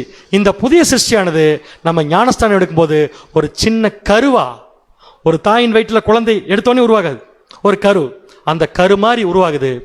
அந்த கரு மாதிரி உருவான அந்த குழந்தையாகிய புது சிருஷ்டி வேற யாரும் இல்லை, கிறிஸ்து தான். ஏன்னா அது நாளுக்கு நாள் நமக்குள்ள வளர ஆரம்பிச்சு அதை நாம் பெற்றெடுக்க வேண்டும். அப்ப நம்ம யாரை பெற்றெடுக்க வேண்டும் சொல்லுங்க பார்க்கலாம். நீங்க இப்ப கிறிஸ்துவை, கரெக்டா? அப்ப நம்ம கிறிஸ்துவை பெற்றெடுக்கணும்னு என்ன அர்த்தம்? நம்மளை பார்க்கிற ஜனங்களுக்கு நாம தெரியக்கூடாது, யார் தான் தெரியணும். அதுக்குரிய ஆரம்பம் நமக்குள்ள கருவை ஆரம்பிக்கிறதா நம்முடைய ஞானஸ்தானம். நிறைய பேர் என்ன பண்றாங்க தெரியுமா? கருவை ஆரம்பிச்சிருது எதுல? பேப்டிஸ்ட்ல உள்ள கிறிஸ்து உருவாகிறது. கொஞ்ச நாளாயி சரியா அவங்க ஃபாலோ பண்ணாம பலியின் ஜீவியம் பண்ணாமறதுனால அந்த கரு என்ன ஆயிருங்க? அபார்ஷன் ஆயிரும். அதான் உண்மை. அதனாலதான் பவுல் சொல்றாரு, என் சிறு பிள்ளைகளே, கலாத்தியர் 4:19. கலாத்தியர் 4:19. என் சிறு பிள்ளைகளே, கிறிஸ்து உங்களிடத்தில் உருவாகும் அளவும், கிறிஸ்து உங்களிடத்தில் உருவாகும் அளவும் உங்களுக்காக மறுபடியும் கர்ப்ப வேதனைப்படுகிறேன். உங்களுக்காக நான் என்ன பண்றேன்? கர்ப்ப வேதனைப்படுறேன். பவுல் எதுக்கு கர்ப்ப வேதனை பண்ணுனா, உங்களுக்குள்ள கிறிஸ்து உருவாகிறதுக்கு நான் வேதனைப்படுறேங்கிறார். அப்ப நமக்குள்ள கண்டிப்பா என்ன உருவாகணும்? ஒரு கிறிஸ்து உருவாகணும். வெளியும் கிறிஸ்து, உள்ளேயும் கிறிஸ்து. தப்பு பண்ணுவோம், தப்ப நினைச்சு கூட பார்க்க மாட்டோம். இது அடுத்த ஆசீர்வாதம். 2 அடுக்கு பாதுகாப்பு, அதுக்கப்புறம் உள்ள கிறிஸ்து. அடுத்த பாதுகாப்பு சொல்லட்டுமா? மயக்க போட்டு விழக்கூடாதுன்னா அடுத்த பாதுகாப்பு என்ன தெரியுமா? இந்த உலகத்துல நாம பேப்டிசம் எடுத்து சாகிற வரைக்கும், கிறிஸ்துவ மரிக்கிற வரைக்கும் நம்மளை சுத்தி நம்ம கண்ணுக்கே தெரியாம தேவன் போட்டிருக்கும் மிகப்பெரிய பாதுகாப்பு. இந்த பாதுகாப்பை யார் எப்படின்னு சொல்லி கண்டுபிடிக்கணும்னா, இதே பாதுகாப்பு தான் 2000 வருஷத்துக்கு முன்னாடி இயேசு கிறிஸ்துவுக்கு தேவன் போட்டிருந்தார். அந்த பாதுகாப்பை நமக்கும் போடுவார் எப்பைனா நாம கிறிஸ்துவுக்குள்ள இருந்தா. அது என்ன பாதுகாப்பு கண்டுபிடிக்கலாமா? இயேசு கிறிஸ்துவை அரெஸ்ட் பண்றதுக்கு இந்த பிரதான ஆசாரியனுடைய வேலைக்காரர்கள்லாம் சேர்ந்து வராங்க.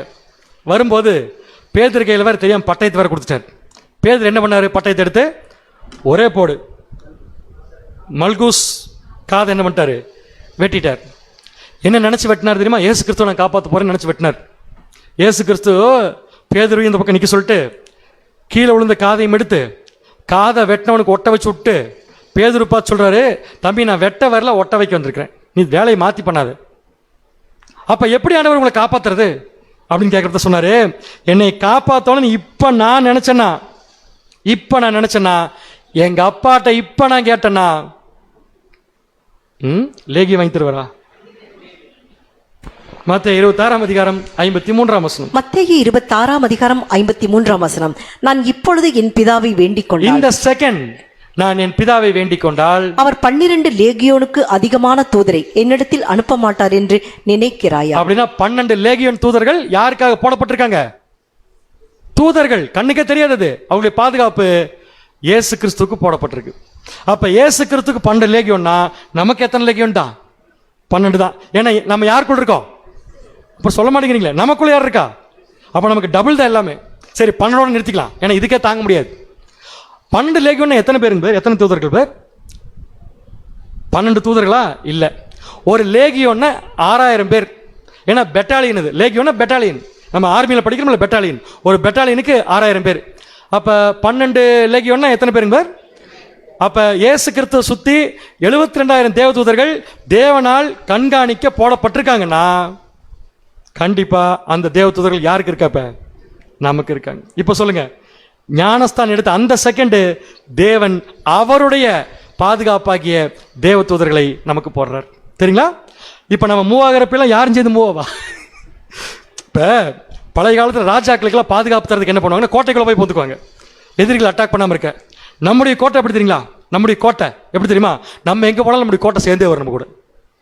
அந்த கோட்டை தான் இந்த தூதர்கள். 72,000 தூதர்கள், கிறிஸ்து, தேவன், அதுக்குள்ள நமக்குள்ள கிறிஸ்து.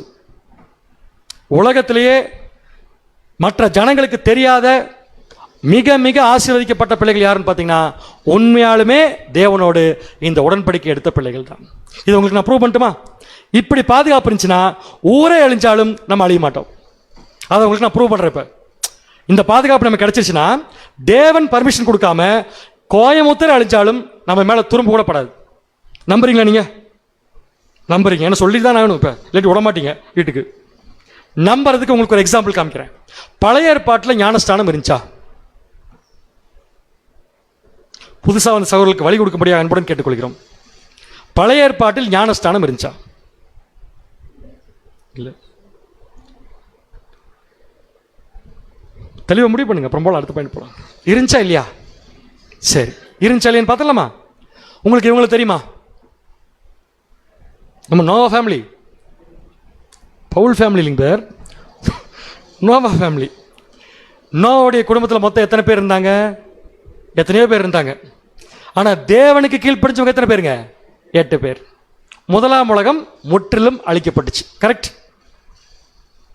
ஆனால் நோவாவுடைய குடும்பம் மட்டும் அழிக்கப்படலை. ஊரே அழிஞ்சது, ஒரு குடும்பம் மட்டும் அழியல. அப்படின்னா நோவா குடும்பத்தார் பேப்டிசம் எடுத்தாங்களான்னு கேட்குறீங்க? எடுத்தாங்களா இல்லைன்னு இப்போ 5 நிமிஷத்தில் உங்கள் வாயை சொல்லு. இப்போ சரிங்களா? இப்போ எதுக்காக தேவன் நோவாவை காப்பாற்றினார்?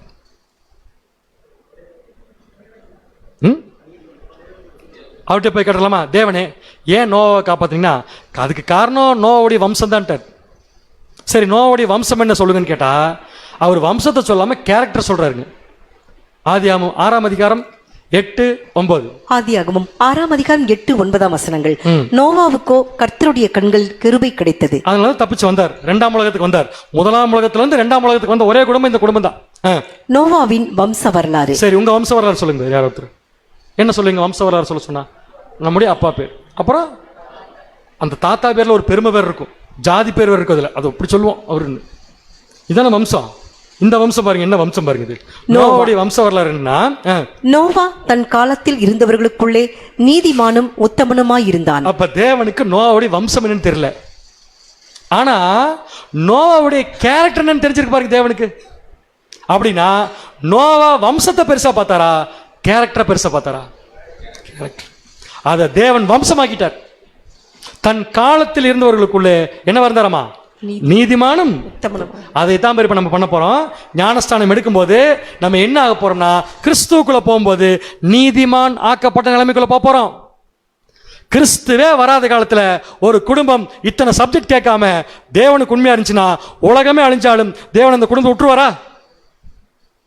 விட மாட்டார். ஸோ என்ன பண்ணார்? அவங்கள காப்பாற்றி 2ஆம் உலகத்துக்கு கொண்டு வர்றார். எப்படி கொண்டு வந்தாரு? அந்த குடும்பத்தை மட்டும் கூப்பிட்டு முதல்ல 50 சப்ஜெக்ட் எடுத்துட்டார். அப்படியே அப்படி எடுத்தாரு. சப்ஜெக்ட் எடுக்கல, ஒரே ஒரு விஷயம் சொன்னாரு, பேழையை கட்டுப்பார். நோவாவிட்ட பேழையை கட்டுறதுக்கு அப்ராக்சிமேட்லி எவ்வளோ செலவாயிருக்கும்? நோவா மட்டும் தான் பேமெண்ட் பண்ணாரு.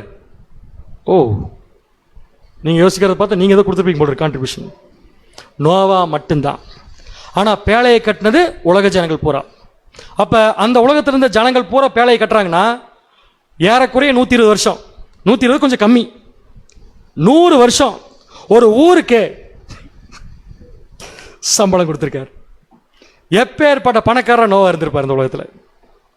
அத்தனை பணத்தையும் நோவா செலவு பண்ணார். அப்ப நோவாவுக்கு அவருடைய பணம் குப்பையா தெரிஞ்சிருக்கு. கரெக்டான பேர். தூக்கி வீசினார், பேழையை கட்டினார்.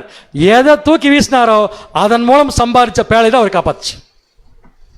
அதே மாதிரிதான் பவுல் சொன்னார்ல, எல்லாவற்றையும் நஷ்டம் என்று விட்டேன், குப்பையும் என்று. இனிமேல் என் விருப்பம் இல்லை, உங்க விருப்பம் தான் தேவனே சொன்ன உடனே தேவன் பண்றாரு ஒரு அழகான ஒரு வாய்ப்பு. ஸோ அந்த வாய்ப்புக்குள்ள இந்த குடும்பம் போச்சு. இந்த குடும்பம் போனதுக்கு அப்புறம் தண்ணி உலகத்துக்குள்ள போச்சு. தண்ணி உலகத்துக்குள்ள போனோடனே எல்லா ஜனங்களும் அழிஞ்சாங்க. இன்ஃபேக்ட் இந்த பேழையை சம்பளம் வாங்கி கட்டின எல்லாரும் அவுட்டு. ஆனா பேழைக்கு சம்பளம் கொடுத்து கட்டின நோவா அவுட் ஆகல. இப்ப தேவன் நோவாவுடைய குடும்பத்தை காப்பாத்தினார் இல்லைங்க பேர். எதுல வச்சு காப்பாத்தினாரு? பேழை எதுக்குள்ள போயிட்டு வந்துச்சு? தண்ணிக்குள்ள போயிட்டு வந்து அதுக்கு பேர் என்ன? தண்ணிக்குள்ள போயிட்டு வந்து அதுக்கு பேர் என்னங்க? உண்மைதானே, ஒத்துக்கிறீங்களா? அப்படின்னு நான் சொன்னா நீங்க ஒத்துக்க மாட்டீங்க. இதே பேதுரு சொன்னா ஒத்துக்குவீங்களா? அப்போ நோவாவுடைய குடும்பம் தண்ணிக்குள்ள போயிட்டு வந்ததுக்கு என்ன பேர்? வாசிங்க 1 பேதுரு 3ஆம் அதிகாரம் 20, 21. 1 பேதுரு 3ஆம் அதிகாரம் 20 மற்றும் 21 வசனங்கள். அந்த ஆவிகள் பூர்வத்திலே நோவா பேழையை ஆயத்தம் பண்ணும் நாட்களிலே தேவன் நீடிய பொறுமையோடு காத்திருந்த போது கீழ்ப்படியாமற் போனவைகள். இந்த ஆவியெல்லாம் நம்ம படிச்சிட்டோம். கெட்டு போன தேவதூதர்கள் விட்டுறலாம். இப்ப அந்த பாயிண்ட் வேண்டாம், அடுத்த பாயிண்ட்க்கு வந்துடலாம். அந்த பேழையிலே சிலராகி 8 பேர் மாத்திரம் காக்கப்பட்டார்கள். அப்ப எத்தனை பேர் பேப்டிசம் எடுத்திருக்கிறாங்க? எப்படி என்ன பேர் பாயிண்டே சொல்ல மாட்டேங்கிறீங்க. இது எப்படி பேப்டிசம் சொல்றீங்கன்னா வாசிங்க. இப்ப அதற்கு ஒப்பனையான ஞானஸ்நானமானது. திருப்படிங்க. அதற்கு ஒப்பனையான ஞானஸ்நானமானது. ஆக்சுவலா அங்க நடந்தது என்னதான்? ஞானஸ்நானம். அப்ப ஞானஸ்நானம்னு என்ன? சிம்பிள். ஒரு மனுஷன், ஒரு குடும்பம் தேவனுக்கு முற்றிலும் கீழ்ப்படிஞ்சிருந்தா அந்த மனுஷன் இருக்கிற உலகமே அழிஞ்சாலும் தேவன் அவளை காப்பாத்துறதுக்கு பேர் தான் ஞானஸ்நானம். இப்ப நீங்க என்ன கேட்கணும் தெரியுமா? பேர் எப்ப கொடுப்பீங்கன்னு கேட்கணும். கேட்பீங்களா? கேட்க மாட்டீங்க போல் இருக்குது. ஒரு விஷயம் நல்லா புரிஞ்சுக்கோங்க. இன்னைக்கு நீங்க எங்களை ஏமாத்தலாம், உங்களை ஏமாத்திக்கலாம், யாரும் கேட்க மாட்டாங்க. ஏன்னா இந்த ஒரு விஷயத்தை பொறுத்த வரைக்கும் ஆதாயத்தை எதிர்பார்த்து செய்யக்கூடிய விஷயம் இது இல்லை, அன்பை எதிர்பார்த்து செய்யற விஷயம். நாளைக்கு நீங்க வந்தீங்கன்னா சந்தோஷமா அடுத்த யுகத்துக்குள்ள போறதுக்கு தேவன் வாய்ப்பு கொடுப்பார். வித் பாதுகாப்பு. இந்த உலகத்தில் யாருக்கு கிடைக்காத பாதுகாப்பு, கவலையே படாத ஒரு வாழ்க்கை. என்ன வேணாலும் கவலைப்பட மாட்டோம் பேர். வீடே எரிஞ்சு போனாலும் சரி கவலைப்பட மாட்டோம். அந்த ஃபீலிங்கை நீங்க ஃபீல் பண்ண மட்டும் தான் கண்டுபிடிக்க முடியும். ஆனா பாளையத்திலே இருந்துட்டு பிரகாரத்துக்கு வந்துட்டு பரிசுத்தலத்துக்குள்ள போகாம நாங்க போனதுக்கு அப்புறம் நீங்களும் போலான்னு சொல்லிட்டு போயிட்டீங்கன்னா நோ ப்ராப்ளம். எங்களுக்கு இழப்பு யாருக்குன்னு பார்த்தீங்கன்னா உங்களுக்கு தான். ஸோ இது எங்களுக்கும் தேவனுக்கு சம்பந்தப்பட்ட விஷயம், உங்களுக்கும் தேவனுக்கு சம்பந்தப்பட்ட விஷயம். இதுல நாங்கள் கருவிகள் மட்டுமே. கருவிகள் என்னைக்கு கோச்சிக்காது, கருவிகள் என்னைக்கும் வருத்தப்படாது. கருவிகள் கொடுக்கப்பட்ட வேலையை கரெக்டாக செய்யும், அது மட்டும் தான் வேலை. ரைட். அடுத்தது பழைய ஏற்பாட்டில் வேற எங்கேயாவது பேப்டிசம் இருக்கா? பேப்டிசம் பழைய ஏற்பாட்டில் வேற எங்கேயாவது கண்டுபிடிச்சிட்டீங்க? இப்போ ஒரு கிலோ கொடுத்தாலும் கண்டுபிடிச்சிட்டீங்க. இஸ்ரேல் ஜனங்கள் எதுக்குள்ள போயிட்டு வந்தாங்க? எதுக்குள்ள போயிட்டு வந்தாங்கன்னா தண்ணிக்குள்ள போயிட்டு வந்தாங்க. தண்ணிக்குள்ள தானே போயிட்டு வந்தாங்க. சிவந்த சமுத்திரம் தானே அது. ரெண்டா பிளந்து வழி விட்டுருக்குது. வழி விட்டுட்டு இவங்க போற வரைக்கும் அப்படியே பாட்டே போயிருக்காங்க. தண்ணி நிக்கிறத ஐஸ் கட்டி மாதிரி தண்ணி நின்றுக்குது. ஐஸ் கட்டியை பார்க்குற மாதிரி கடலை பார்த்துட்டு போயிருக்கிறாங்க. அப்படின்னா உலக ஜனங்கள் எகிப்து ஜனங்களை காட்டிலும் இஸ்ரேல் ஜனங்கள் தேவனுக்கு கீழ்ப்படிச்சு வந்ததுனால தேவன் அவர்களை தண்ணிக்குள்ள கொண்டு போய் காப்பாத்துறாரு இல்லையா? அதுக்கு பேர் என்னதான்? கண்டிப்பா. அப்ப செங்கடலை கடந்து அவங்க போனது ஞானஸ்தானமா? வாசிக்கலாம். 1 கொரிந்தியர் 10ஆம் அதிகாரம் 1, 2, 3. 1 கொரிந்தியர் 10ஆம் அதிகாரம் 1ஆம் வசனம் முதல். இப்படி இருக்க சகோதரரே, நீங்கள் எவைகளை அறிய வேண்டும் என்று இருக்கிறேன் என்றால். இதை முதல்ல தெரிஞ்சுக்கோங்க. அதுக்காக இத்தனை சப்ஜெக்ட் நீங்க படிச்சீங்க. எவைகளை அறிய வேண்டும் என்று இருக்கிறேன் என்றால், நம்முடைய பிதாக்கள் எல்லாரும் மேகத்துக்கு கீழாய் இருந்தார்கள். மேக ஸ்தம்பம் கீழே இருந்தாங்க.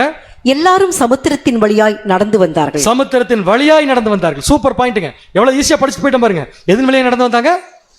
நம்மளால போக முடியுமா பார்? நம்ம ஊர்ல ஒரு ஆறு இருக்குல்ல, போக முடியுமா?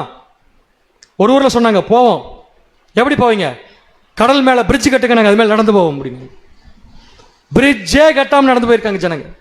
கடலே பிரிட்ஜா மாதிரி இருக்கு அவங்களுக்கு. அதான் சொல்றாரு, கடல் வழியாய் நடந்து வந்தார்கள். எல்லாரும் மோசேக்குள்ளாக மேகத்தினாலும் சமுத்திரத்தினாலும் ஞானஸ்நானம் பண்ணப்பட்டார்கள். என்ன பண்ணப்பட்டார்கள்? 24 லட்சம் பேருக்கு ஒவ்வொருத்தரா ஞானஸ்நானம் கொடுக்க முடியுமா பேர்? எகிப்துல இருந்து கானான் போறதுக்கு முன்னாடி 24 லட்சம் பேருக்கு ஞானஸ்நானம் கொடுத்தார் தேவன். எப்படின்னா தண்ணிக்குள்ள. இந்த வசனம் எல்லாம் புதிய ஏற்பாட்டில் இருக்கிறதே படிச்சிருந்தா கூட இந்த அர்த்தத்தில் இருக்குன்னு என்ன பண்ணிருக்க மாட்டோம், நினைச்சிருக்க மாட்டோம். ஸோ இவ்வளவும் தெரிஞ்செடுக்கிறதுக்கு பேர் தான் ஞான ஸ்நானம். அதுக்கு பேர் பேதுரு சொல்றாரு, ஞான ஸ்நானமானது மாம்ச அழுக்கை நீக்குதலாய் இராமல் தேவனை பற்றும் நல் மனசாட்சியின் உடன்படிக்கை. இது என்ன பேர் பேப்பர் போட்டிருக்கேன், எங்க ஆபீஸ்ல இருக்கிற மாதிரி இருக்குது அப்படின்னு அக்ரிமெண்ட் உதாரணத்துக்கு போட்டிருக்கேன். ஒரு அக்ரிமெண்ட் போடுறப்ப 2 பேர் இருப்பாங்க. ஒரு லேண்டை விற்கிறோன்னு வச்சுக்கோங்க. இனிமேல் லேண்டை விற்கிறது மட்டும்தான், வாங்குறதுல இருக்காது உங்க லைஃப்ல. ஒரு லேண்டை விற்கிறோன்னு சொல்லி வச்சுக்கோங்களேன். அப்படி விற்கும்போது ஏ அப்படின்னு ஒருத்தர், பின்னு ஒருத்தர், இல்லையா? அக்ரிமெண்ட் எப்படி எழுதுவாங்க சொல்லுங்க. எது அக்ரிமெண்ட் ரொம்ப முக்கியம்? பேர், கரெக்டான பேர். இவரு அந்த பேர் எழுதும்போது ராமசாமி ஒருத்தர் குப்புசாமியோட அக்ரிமெண்ட் போட போறான்னு வச்சுக்கோங்க. வெறும் ராமசாமி குப்புசாமியோட போட்ட அக்ரிமெண்ட் எழுதுவாங்களா? பேரு என்ன எழுதுவாங்க கூடவே? ராமசாமி ஃபர்ஸ்ட் வராது, கருப்புசாமியின் பேரனும், கரெக்ட் தானே? அப்புறம் முத்துசாமியின் மகனும் ஆகிய வெள்ளச்சாமியின் வீட்டுக்கு அந்த பக்கத்தில் இருப்பவரும், இங்க என்ன சாமி இருக்குன்னு பேலத்தில், அந்த சாமியின் வீட்டுக்கு இந்த பக்கம் வீட்டில் இருக்கிறவரும், அந்த பக்க லேண்டுக்கு இந்த பக்கம் இருக்கிறவரும், இதுக்கு மேல் இருக்கிறவரும் இது கீழ் இருக்கிறவரும் ஆகிய நான், அங்க அதே மாதிரி இன்னொரு சாமியோடு. ஏன் அக்ரிமெண்ட்ல பேருக்கு இவ்வளவு முக்கியம்? அப்பதான் அக்ரிமெண்ட் செல்லும். நாளைக்கு யாராவது ஒருத்தர் ராமசாமி வந்து நான் தான் ராமசாமி சொல்லிட்டு என்ன பண்றது?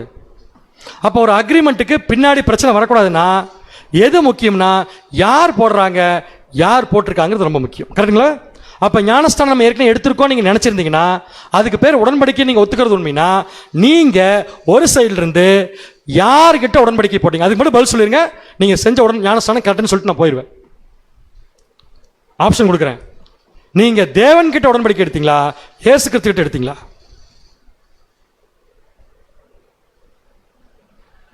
யூஸ்வலா இந்த இடத்துல டீ பிரேக் விட்டுருவோம் நாங்க. யார்கிட்ட பேர் பண்ணீங்க?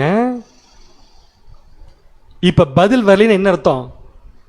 யார்கிட்ட போட்டோன்னே, யார்கிட்ட லேண்ட் ரெஜிஸ்ட்ரேஷனே பண்ணணும்னு தெரியாம லேண்ட் எப்படி உங்களுக்கு சொந்தமாகும்? அப்ப யார்கிட்ட பேப்டிசம் எடுத்தோன்னே தெரியாம அது எப்படி பேப்டிசம் ஆகும்? இனிமேல் வாயை திறந்து சந்தேகம் கேட்கறேன்ட்டு ஏற்கனவே எடுத்துட்டேன்னு மட்டும் என்ன பண்ணிடாதீங்க, கிட்ட கேட்டுறாதீங்க. இப்படி யாராவது எடுத்திருக்கீங்களா? இதுக்கு பேர் ஞானஸ்தானம். பேர் ஃபர்ஸ்டே பார்த்தோம். ஞானஸ்தானம்னால இம்மர்ஷன், மூழ்குதல். பிரியாணி சாப்பிடணும்னு உங்களுக்கு ஆசையா இருந்துச்சுன்னா எதுக்கு அந்த குழந்தையை போட்டு தண்ணி ஊற்றி அதுக்காக ஒரு ஃபங்க்ஷன் வச்சு பிரியாணி எதுக்கு சாப்பிடணும்? பிரியாணி சாப்பிடணும் நைட் கூட போய் சாப்பிடலாம். நம்ம தப்பே கிடையாது. தேவன் வேண்டாங்கிறார் நம்மள. இங்க பாரு,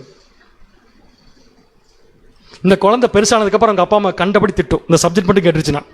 நான் தான் அறிவில்லாம சின்ன குழந்தையா இருந்தேனே, எனக்கு தான் அன்னைக்கு அறிவில்லை, நீங்க வளர்ந்தான் இருந்தீங்க நல்லா, ஏன் உங்களுக்கு தெரியலன்னு கேட்டிருக்கும். கரெக்டா பேர்? அப்ப குழந்தைக்கு ஏன் ஞானஸ்தானம் கொடுக்கக்கூடாது? நீங்க சொல்லுங்க, ஏன் கொடுக்கக்கூடாது? எனக்கு பேர் அதுக்கு ஞானமே கிடையாது. நாம பேப்டிசம் எடுக்கும் போது எப்படி எடுத்தோம்? ஞானத்தோட எடுத்தோம். அப்ப நாமளும் என்ன ஞானஸ்தானம் எடுத்துக்கிறோம்? குழந்தை ஞானஸ்தானம் எடுத்துட்டு ஞானஸ்தானம் எடுத்தா என்ன பண்ணிடாதீங்க, சொல்லிடாதீங்க. யாரையும் கமெண்ட் பண்றதுக்காக இல்ல, உங்களை சிந்திக்க வைக்கிறதுக்காக இந்த கேள்வி. அந்த குழந்தைக்கு என்ன தெரியாதோ அது நமக்கும் பேப்டிசம் எடுக்கிறப்ப தெரியாது. யார்கிட்ட உடன்படிக்கை போடணும் தெரியாது. உடன்படிக்கை என்ன, உடன்படிக்கைனே தெரியாது சில பேருக்கு பேப்டிசம். நான் இத்தனை விஷயத்தை உள்ள வச்சுட்டு நாம இதுக்காக எடுத்தோம்னு சொன்னா அது பேப்டிசமே கிடையாது. அப்ப என்னென்னலாம் தெரிஞ்சிருக்கணும், என்ன ஞானம் இருக்கும்னா தேவன் யார், இதுக்கெல்லாம் நீங்க பதில் சொல்லணும். இப்ப கிறிஸ்து யார், பரிசுத்த ஆவி என்றால் என்ன சொல்லுங்க, பதில் சொல்லுங்க. தேவன் யார்? பிதாவாகிய தேவன். அருமையான பதில். ஓகே, எடுத்துக்கிறேன். மார்க் உங்களுக்கு உண்டு கண்டிப்பா. அடுத்து இயேசு கிறிஸ்து யார்? அப்படி இருக்கும். திருப்பி பழைய கான்செப்ட் போயிடாதீங்க, மாட்டிக்குவீங்க. நீங்க சொல்ற பதில் கரெக்ட் தான், ஆனா இப்படி சொல்லி பாருங்க. தேவன் யாருன்னா இயேசு கிறிஸ்துவின் அப்பா, அப்படி சொல்லலாமா? அப்படி சொல்லிட்டா ட்ரினிட்டி போயிடும். இயேசு கிறிஸ்து யாருன்னு கேட்டா தேவனுடைய ஒரே பேரான குமாரன் போதும். பரிசுத்த ஆவியானவர் யாரு? அவருடைய சித்தப்பா. அது ஆவியானவர்ல ஆவி தேவனுடைய வல்லவி. ஏன் பேர் பரிசுத்த ஆவி தான் ஞானஸ்தானத்தில் கிடைக்குதுன்னா ஆவியானவர்னே தெரியாம எப்படி நம்ம பேப்டிசம் எடுத்து நமக்கு அது கிடைச்சிருக்கும்? அடுத்தது தேவனுடைய திட்டம் என்ன? சிம்பிளா சொல்லுங்க பேர். தேவனுடைய திட்டம் என்ன பேர்? தேவனுடைய திட்டம் என்னன்னா, போன வாரம் இந்த சார்ட்டை கொண்டு இங்கே ஒட்டி பார்த்தோம்ல, அதுதான் தேவனுடைய திட்டம். அடுத்தது கிறிஸ்துவின் மரணத்துக்குள்ளான ஞானஸ்தானம்னா இன்னைக்கு நம்ம படித்த சப்ஜெக்ட் அதுதான். அடுத்தது யாரோடு உடன்படிக்கை செய்கிறேன்? தேவனோடு. என்ன உடன்படிக்கை செய்கிறேன்? என் வாழ்க்கையவே உமக்கு ஜீவ பலியாக ஒப்புக் கொடுக்கிறேன். அடுத்தது, ஜலத்தில் பிறப்பது என்றால் என்ன? இந்த பூமியில நாம கடவுளுக்கு சித்தமா இருந்தா எத்தனை பேர் முன் வரீங்களோ அத்தனை பேருக்கும் மே மாசம் எந்த மாசம்? அடுத்த மாசம் 14ஆம் தேதி காலையில் உங்களுக்கு கொடுக்கப்படும். அதான் ஜலத்தில் பிறக்கிறது. அப்புறம் ஆவியில் எப்ப பிறப்பீங்க? அடுத்த நாளே பிறந்துருவீங்க இல்லையா? ஆவியில் எப்ப பிறப்பீங்கன்னா, எப்ப ஒழுங்கா ஜலத்தில் பிறந்ததை செஞ்சு காமிக்கிறீங்களோ அப்ப செத்து போயிருவீங்க. செத்து போயிட்டீங்கன்னா கவலைப்பட வேண்டாம், ஆவியில் பிறந்துடலாம். சரிங்களா? இது எல்லாத்தையும் விட்டுட்டு நான் ஞானஸ்தானம் எடுத்துட்டேன்னு சொல்லி தயவு செஞ்சு நம்மளையே நாம ஏமாத்திக்க வேண்டாம். ஆக்சுவலாக ஞானஸ்தானங்கிறது இதுதான். தண்ணிக்குள்ளே போயிட்டு வரதுங்கிறது ஒரு சடங்கு மாதிரி தான். ஆனால் மனசுக்குள்ளே அந்த விஷயம் இருக்கணும். உண்மையை சொல்லப்போனால் நிறைய பேர்கிட்ட ஏற்கனவே இந்த ஞானஸ்தான உடன்படிக்கை ஆரம்பிச்சிருக்கும். யார் தெரியுமா? யாரெல்லாம் இந்த சத்தியம் உண்மையை நினச்சி நான் இதை விட்டு விலக மாட்டேன்னு பேப்டிசம் எடுக்காமலே நீங்கள் முடிவு பண்ணியிருந்தா கூட அந்த உடன்படிக்கை உங்களுக்கு ஆரம்பிச்சாச்சு. அப்போ அடுத்த மாதம் நீங்கள் பண்ண போகிறது ஒன்லி வெளிப்புறமான அடையாளம் தான். அதுக்கு பேர் ஆவில் சிருஷ்டிக்கப்படுதல்னு சொல்லுவாங்க. அதை பற்றி நான் இப்போ பேச விரும்பலை. அது ஒரு பெரிய டாக்டரின், பின்னாடி பார்க்கலாம். நம்ம அதில் மிஸ் ஆகிறவங்க தான் உண்மையுள்ளவர்களாக மாறுறதில்லை. சரிங்களா? ஸோ நம்ம எங்கே வந்திருக்கோம்னு பார்த்தீங்கன்னா, வாசிக்கலாம் எபேசியர் 4:5. எபேசியர் 4ஆம் அதிகாரம் 5ஆம் வசனம். ஒரே கர்த்தரும் ஒரே விசுவாசமும் ஒரே ஞானஸ்நானமும். எத்தனை ஞானஸ்நானம்? எத்தனை பைபிள்? எத்தனை இயேசு கிறிஸ்து? எத்தனை பிதா? எத்தனை பரிசுத்தாவி? ஞானஸ்தானம் எவ்வளவுதான்? இப்ப சொல்லுங்க, அந்த ஒரே ஞானஸ்தானத்தை இங்க இருக்கவங்க எத்தனை பேர் எடுத்திருக்கீங்க?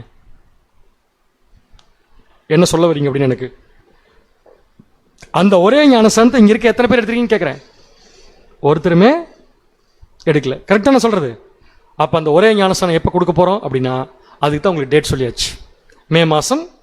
கடவுளுக்கு சித்தமா இருந்தா, உங்களுக்கு அந்த வாய்ப்பை கொடுக்க தேவன் சித்தமா இருந்தா கட்டாயமா நீங்க எடுப்பீங்க. அப்ப நீங்க என்ன பேர் பண்ணிருக்கீங்க? அதை எடுக்க வைக்கிறதுக்கு என்னென்ன கொடுக்கணும் எல்லாத்தையும் கொடுத்தாச்சு. இதை மீறி அடுத்த வாரம் முடிவெடுக்கிறதுக்கு ஏதாவது தயக்கமா இருந்துச்சுன்னா கொஸ்டினோட வாங்க. அது எந்த கொஸ்டினாக இருந்தாலும் பரவாயில்ல. நம்ம எப்படி ஒரு டிஸ்கஷன் கிளாஸ் வச்சோம் அதே மாதிரி அடுத்த வாரம் வைக்க போறோம். ஸோ அடுத்த வாரம் எல்லாருமே ஒரு 8 மணிக்கு வந்தீங்கன்னா போதும் நினைக்கிறேன் இல்லையா? 11-12 மணிக்கு போய்க்கலாம். நம்ம அடுத்த வாரம் கொஞ்சம் சீக்கிரமா வர பாருங்க. 7 o'clock வரதுக்கு பாருங்க நீங்க. சரிங்களா? ஸோ இன்னொரு பாயிண்ட்டுக்குள்ள நான் போயிடுறேன். எல்லாரும் என்னை பாருங்க. அங்கே பார்க்கக்கூடாது. அங்கே பார்த்தீங்கன்னா உங்களுக்கு 10 ரூபா ஃபைன். என்னை பாருங்களேன். உங்களை மாதிரியே ஒருத்தருங்க பேப்டிசம் எடுக்க வந்தார். பைபிள் இருக்கார் அவர். உங்களை மாதிரியே. எப்படின்னா, அவர் வந்து ஒரு வெளிநாட்டுக்காரர். எத்தியோப்பியான்னு ஒரு நாடு இருந்துச்சு. அந்த நாட்டில் இருந்த ஒரு ராணியோட மந்திரி.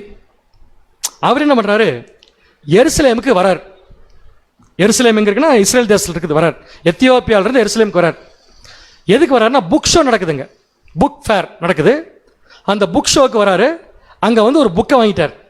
என்ன புக்கு வாங்கினார்னா, ஏசாயா அப்படின்னு ஒரு புக் இருக்கு இல்லையா? சரி, ஏசாயான்னு ஒரு புக் இருக்கு இல்லையா? அந்த புக்கை வாங்கிட்டார். வாங்கிட்டு போகிறப்ப படிப்பாரா படிக்க மாட்டாரா? ரிட்டர்ன் போகிறப்ப படிக்கிறார். எடுத்து படிக்கிறாரு. அவருக்கு லாங்குவேஜ் புரியுது, ஆனால் யாருன்னு புரியல. எந்த சாப்டர் தெரியுமா படித்தார் அவர்? ஏசாயா புஸ்தகத்தில் 53ஆவது சாப்டர் படிக்கிறார். அடிக்கப்படும் மாட்டுக்குட்டியை போல் அவர் கொண்டு போகப்பட்டார். மயிர் கத்திரிக்கிறவனுக்கு தன்னுடைய முதுகையும் அப்படியே சத்தமிடாமல் இருக்கும். மயிர் கத்தரிக்கும் போது சத்தமிடாமல் இருக்கிற ஆட்டுக்குட்டியை போல அவர் பேசாமல் இருந்தார். யாருப்பா அது அப்படின்னு சொல்லி அவர் யோசிச்சுட்டே போறப்ப அவருக்கு யாருன்னே தெரியல. அவருக்கு யாருன்னு தெரியல, புஸ்தகத்தில் போட்டிருக்கிறது. உங்களுக்கு தெரியுமா யாருன்னு? ஏசாயா 53ஆம் அதிகாரத்தில் இருக்கிறது இயேசு கிறிஸ்து. இப்போ அவருக்கு இயேசு கிறிஸ்துன்னு தெரியல, ஆனால் இயேசு கிறிஸ்துவை தெரிஞ்சுக்கிறதுக்கு அவருக்கு ஆசை வந்துருச்சு. அந்த ஆசை வந்த உடனே தேவன் உடனடியாக இன்விடேஷன் அனுப்புகிறார். என்ன இன்விடேஷன்? நற்செய்தி பெருவிழா அப்படின்னு சொல்லி உங்களுக்கு வந்துச்சுல இன்விடேஷனு, அதை கொடுத்தார். எப்படி கொடுத்தாருன்னா, நோட்டீஸ் அனுப்பல, நோட்டீஸாகவே ஒரு ஆள் அனுப்புனார். யாருன்னா பிலிப்பு. பிலிப்புக்கு இன்ஃபர்மேஷன் கொடுக்குறாரு. தம்பி, ஒரு ஆள் ரெடி, சந்தேகம் வந்துருச்சு, நீ புறப்படு. டக்குன்னு பிலிப் புறப்படுறாரு. போய் மீட் பண்ணுறாரு அவரை. 2 பேர் ஏறி உட்கார்றாங்க வண்டியில். வண்டி போகுது. ஒவ்வொரு சப்ஜெக்டா பிலிப்பு அந்த மந்திரிக்கு எடுத்துட்டார். என்ன எடுத்திருப்பார்? போனோடனே உங்களுக்கு கேட்ட ஃபர்ஸ்ட் கேள்வி என்ன? உங்களுக்கு இந்த கிளாஸ்க்கு வந்து கேட்ட ஃபர்ஸ்ட் கேள்வி என்ன? கேட்டது நான் தான், நான் மறக்க மாட்டேன். என்ன கேள்வி அது? நம்முடைய பரிசுத்த வேதாமத்தில் ஞாபகம் வரல. நம்முடைய பரிசுத்த வேதாமத்தில் நீங்கள் படித்த எல்லாம் உங்களுக்கு புரிந்து விட்டதா? அதான் முதல் கேள்வி. அதே கேள்வி பிலிப்பு கேட்டார் பாருங்க. அங்கே போய் அப்படியே பக்கத்தில் போய் உட்காந்துட்டு, என்னப்பா படிக்கிறீங்க? இந்த புஸ்தகம் வாங்கிட்டு வந்தாங்க, படிச்சுட்டு இருக்கிறேன். அப்படியா? இந்த புஸ்தகத்தில் யாரை பற்றி போட்டிருக்கு உனக்கு தெரியுமா? மந்திரிகிட்ட கேட்குறாரு பிலிப்பு. அவர் சொல்கிறாரு, சொல்லி கொடுத்தா தானே தெரியும். இது போது எனக்கு சொல்லி கொடுங்கன்னு கேட்டீங்க, வந்து உட்காந்தீங்க, பிலிப்பு சொல்லி கொடுத்த மாதிரி சொல்லி கொடுத்தாச்சு. இப்போ மந்திரி பண்ணது நீங்கள் பண்ணுமா இல்லையா? மந்திரி என்ன பண்ணார்? இறங்கி ஓடிட்டார். அப்படியே சப்ஜெக்ட் முடிச்ச உடனே என்ன பண்ணார் மந்திரி? என்ன தெரியுமா கேட்டாரு? படிங்க. பேப்டிசம் சப்ஜெக்ட் முடிச்ச உடனே கேட்டார். அப்போஸ்தலர் 8:36. அப்போஸ்தலர் 8:36. இவ்விதமாய் அவர்கள் வழி நடந்து போகையில் தண்ணீர் உள்ள ஒரு இடத்திற்கு வந்தார்கள். தண்ணி வந்துருச்சு பாருங்க அங்க. அப்பொழுது மந்திரி, இதோ தண்ணீர் இருக்கிறதே, நான் ஞானஸ்நானம் பெறுகிறதற்கு தடை என்ன என்றான். அப்ப மந்திரி ஞானஸ்தானம் கேட்டாரா இல்லையா? எப்ப கொடுக்க சொல்லி கேட்டார்? 1 மாசம் கழிச்சா? எப்ப கேட்டாருங்க? அப்பவே. இவர் தண்ணி தேடிட்டு இருந்தாரு. என்ன பண்றதுட்டு மந்திரி பாருங்க, தண்ணியை பார்த்ததுக்கு அப்புறம் கேட்கிறாரு, இப்ப நீங்க ஓகேன்னு சொல்லுங்க, தண்ணி இருக்கு, இப்ப கொடுத்துடலாம். ஆனா முகங்களை பாருங்களேன் அப்படியே. பயப்படாதீங்க, உங்களுக்கு யோசிக்கிறதுக்கெல்லாம் கிளியரா டைம் இருக்கு. உங்களால் யோசிக்க முடியுங்கிற நம்பிக்கை எங்களுக்கு இருக்கு. கேட்டாரு. அதுக்கு பிலிப்பு சொன்னாரு, தண்ணி இருக்கு, கொடுக்க ஆள் இருக்கு, எடுக்க உனக்கு மனசு இருக்கா? சொன்னார். எடுங்க, கொடுங்க. உடனே இம்மீடியட்டா பேப்டிசம் எடுத்துட்டாரு. எடுத்து கடவுளுக்கு சித்தமா இருந்தா அவரும் 1,40,000 பேர்ல ஒரு ஆளா இருப்பார். அந்த மந்திரி 1,40,000 பேர்ல ஒருத்தர்னா,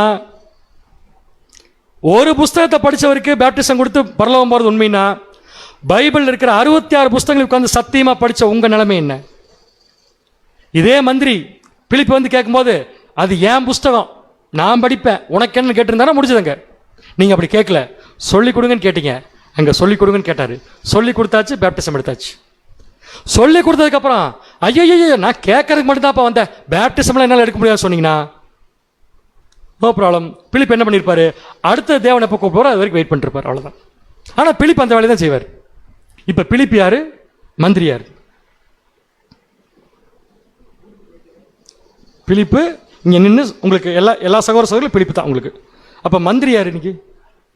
அப்போ பாருங்க, நாங்கள்லாம் வேலைக்காரர்கள், நீங்கள் மந்திரிகள். உண்மையாலுமே உண்மைதான். எங்களுடைய பார்வையில் யார் தேவனுக்காக உண்மையாலுமே சாக்ரிஃபைஸ் பண்ணிட்டு வராங்களோ அவங்க எங்கள் பார்வையில் மந்திரிகள் தான். அது உங்களுக்கு இப்போலாம் புரியாது.